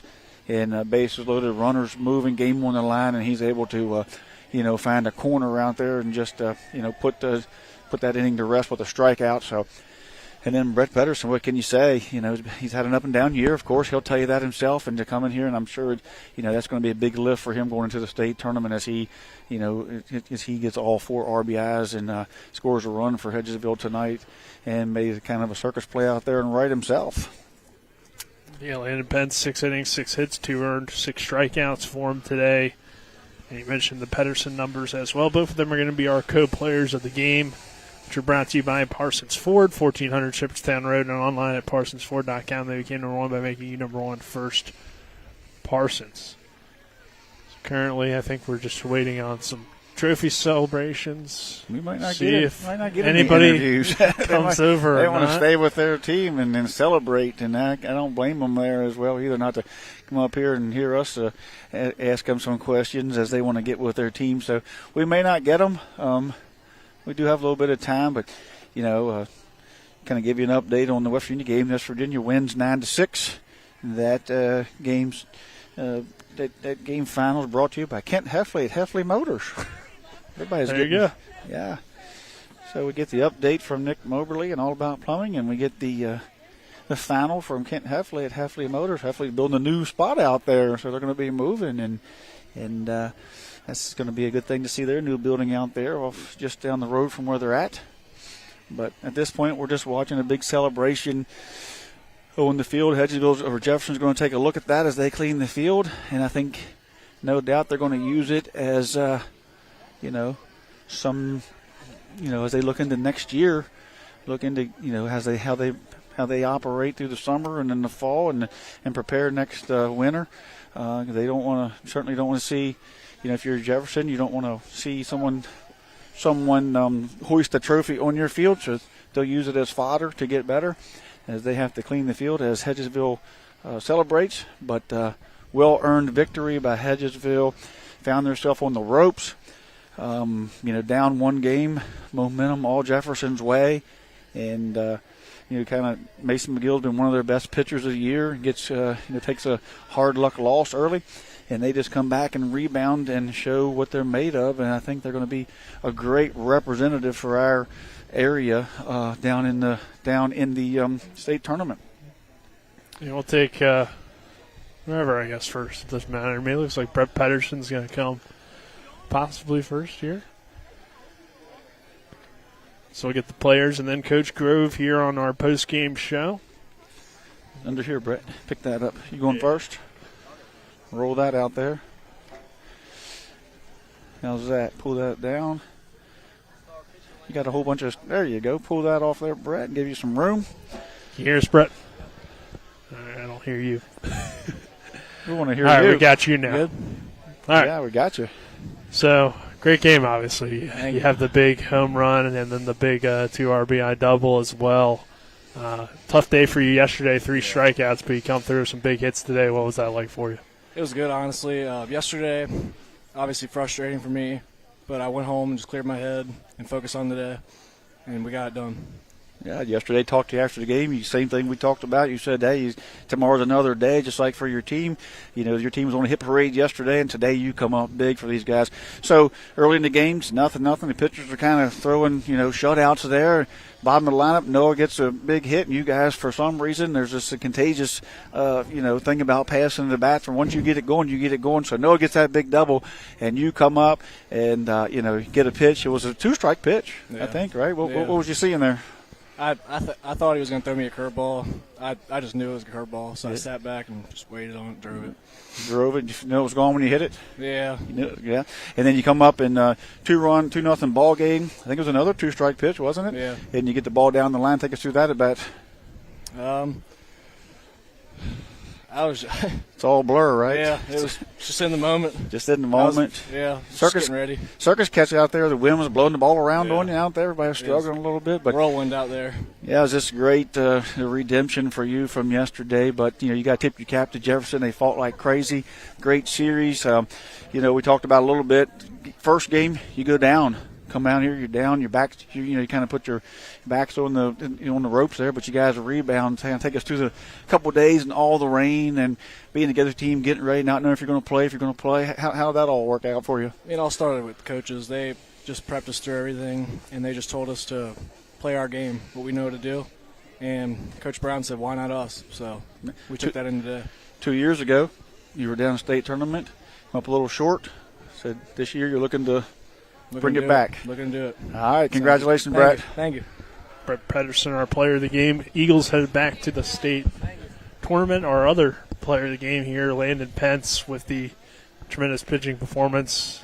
Landon, guys built a nice lead, 4-0, but things got tight there toward the end. Bases were loaded. Big situation. You end up getting that strikeout to keep the game at a 2-run lead. Just take us through your day so far. What was key for you in this win? Well, it started off yesterday. We had Jane Vines on the bump. So, and Coach asked me if I wanted yesterday. I said that Jay's going to get this one, and then I want the next one, Game 3 at Jefferson. And then I come in the game, start off hot. Then my team gets me, a lot of runs. Brett Pedersen with the home run that really helped us out. And then that big inning where bases loaded and then I struck him out. But I walked him, and I knew the next batter I needed to throw strikes. So just tell everybody at home how you feeling. You got hit, got dinged up, and everybody got a little scare. Adrenaline pumping, so can't really feel that, but I'll feel it later. It was the glove side, correct? Yes. Elbow. Yes. How's it feling? Feeling pretty good right now, right? Yeah, well, you got a couple of days to get better. So defense behind you, Cash makes a heck of a play. Elliott makes a heck of a play. You guys kind of. Throughout the season, it was up and down, but you're playing your best baseball now, and you're hitting the baseball. Tell us, we're amazed to watch you guys hit one after the other. What's it like when a guy in front of you gets a hit? And we'll talk about your pitching in a minute, but, you guys just been hitting, and you're one of those guys that you kind of passed the baton. How's that working? Once one hits, it just carry the momentum and keep going. It'll help us out a lot. Yeah, so tonight on the mound was there early. You kept those guys down to just a run or two, give away to Stefanko, pitch count. But, you were attacking the guys, looked like, you're kind of outside hooked up with the umpire, nice curveball. And, just kind of take us through your plan of attack on those guys. I knew I had to come at them. They're not bad hitters at all. Just got to throw strikes, but can't, get them nothing easy. So down a game. I'm going to ask you like I asked Brett, down a game, your back's against the wall. What's the message to the team, and what are you guys telling each other as seniors? Just why not us? I know I heard Brett say that, but why not us? Yeah, why not us? So you're going to keep that in downstate too, right? Why not us? Yeah. All right, congratulations. Thank Look you. forward to watching you guys down there. Yes, sir. Thank you.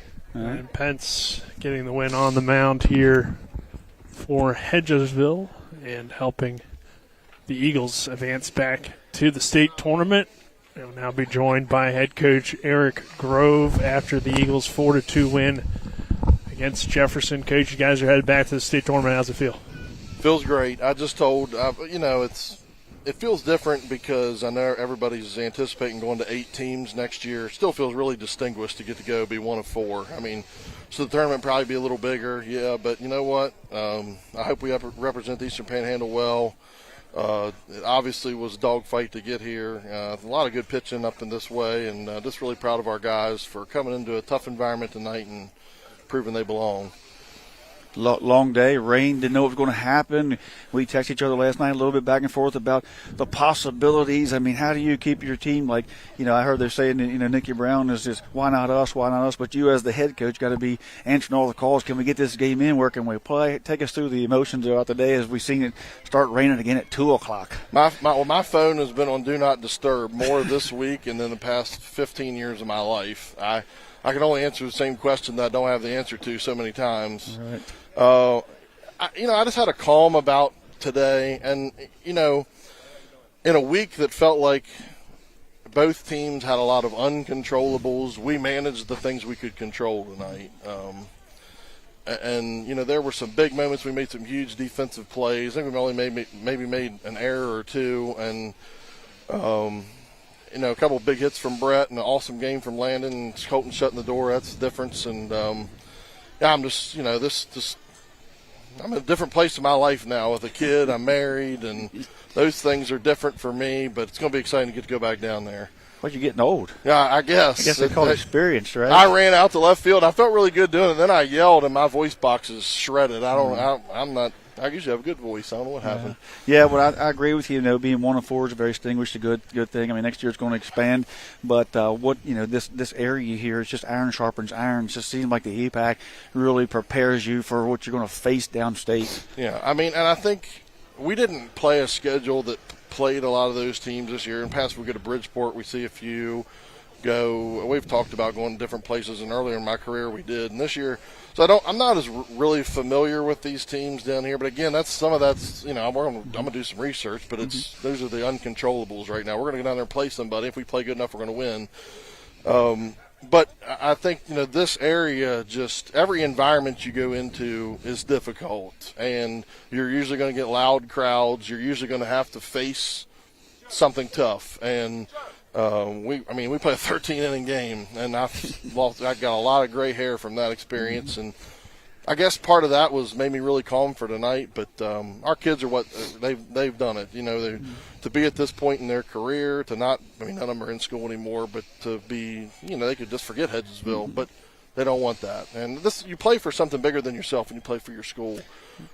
Yeah, and as a coach, and you coach, and I coach, and we can only do so much. They have to want it, and it looks like your team wants it. So, great job for you guys preparing them, but also letting them enjoy it and just take it themselves. And you can just really tell that they have an air about them that they don't want the season to end, like you said. And that's a tough thing to do with their senior class. So, tip my hat to you guys and your team, and congratulations. Thank you guys for covering us this year, and we hope to represent well. Appreciate you guys. Yeah, we'll be watching you. Good luck down there at the state tournament in Charleston. But Hedgesville gets the win 4-2 here tonight. Recap some things real quick, and then we'll wrap it up as the Eagles score those 4 runs on 8 hits. Jefferson 2 runs on 7 hits. Game scoring summary brought to you by the Mansion Frey Law Firm in Martinsburg. It's about seeking justice for you. Go to justicelawyers.com. And then, real quick here, some game stats brought to you by CMA's Martinsburg and Winchester dealerships. Proud to be the owners who just care more. We had hits from Guerra, Healy, 2 of them. Sager with 1, 2 from Rolfe, 1 from Dominguez, 2 RBIs from Rolfe as well. Guerra goes 3 1/3. 7 hits, 4 earned, no strikeouts. Danner in relief, 3 2/3 for Jefferson. 1 hit, 7 strikeouts. Very good relief performance from him. But Hedgesville already had the lead at that point. Dunham with a hit. Elliott with a hit. Canerium with a hit. Vines with a hit. Maynor with a hit. Brown with a hit. 2 hits from Pedersen and the 4 RBIs. And as I mentioned, Landon Pence's stats earlier, 6 innings, 6 hits, 2 earned, 3 walks, 6 strikeouts. Stefanko comes in, gets that final inning of work, gives up just 1 hit. That'll do it here for us from Sager Field. For Kyler High, our cameraman, Trip Tobin, I'm Nick Verzolini. Colin McLaughlin back in the studio. For our final high school baseball broadcast of the year, we'll have summer baseball with Legion beginning on June 9th. Congratulations to Hedgesville. They are the Region 2 champions for 2025.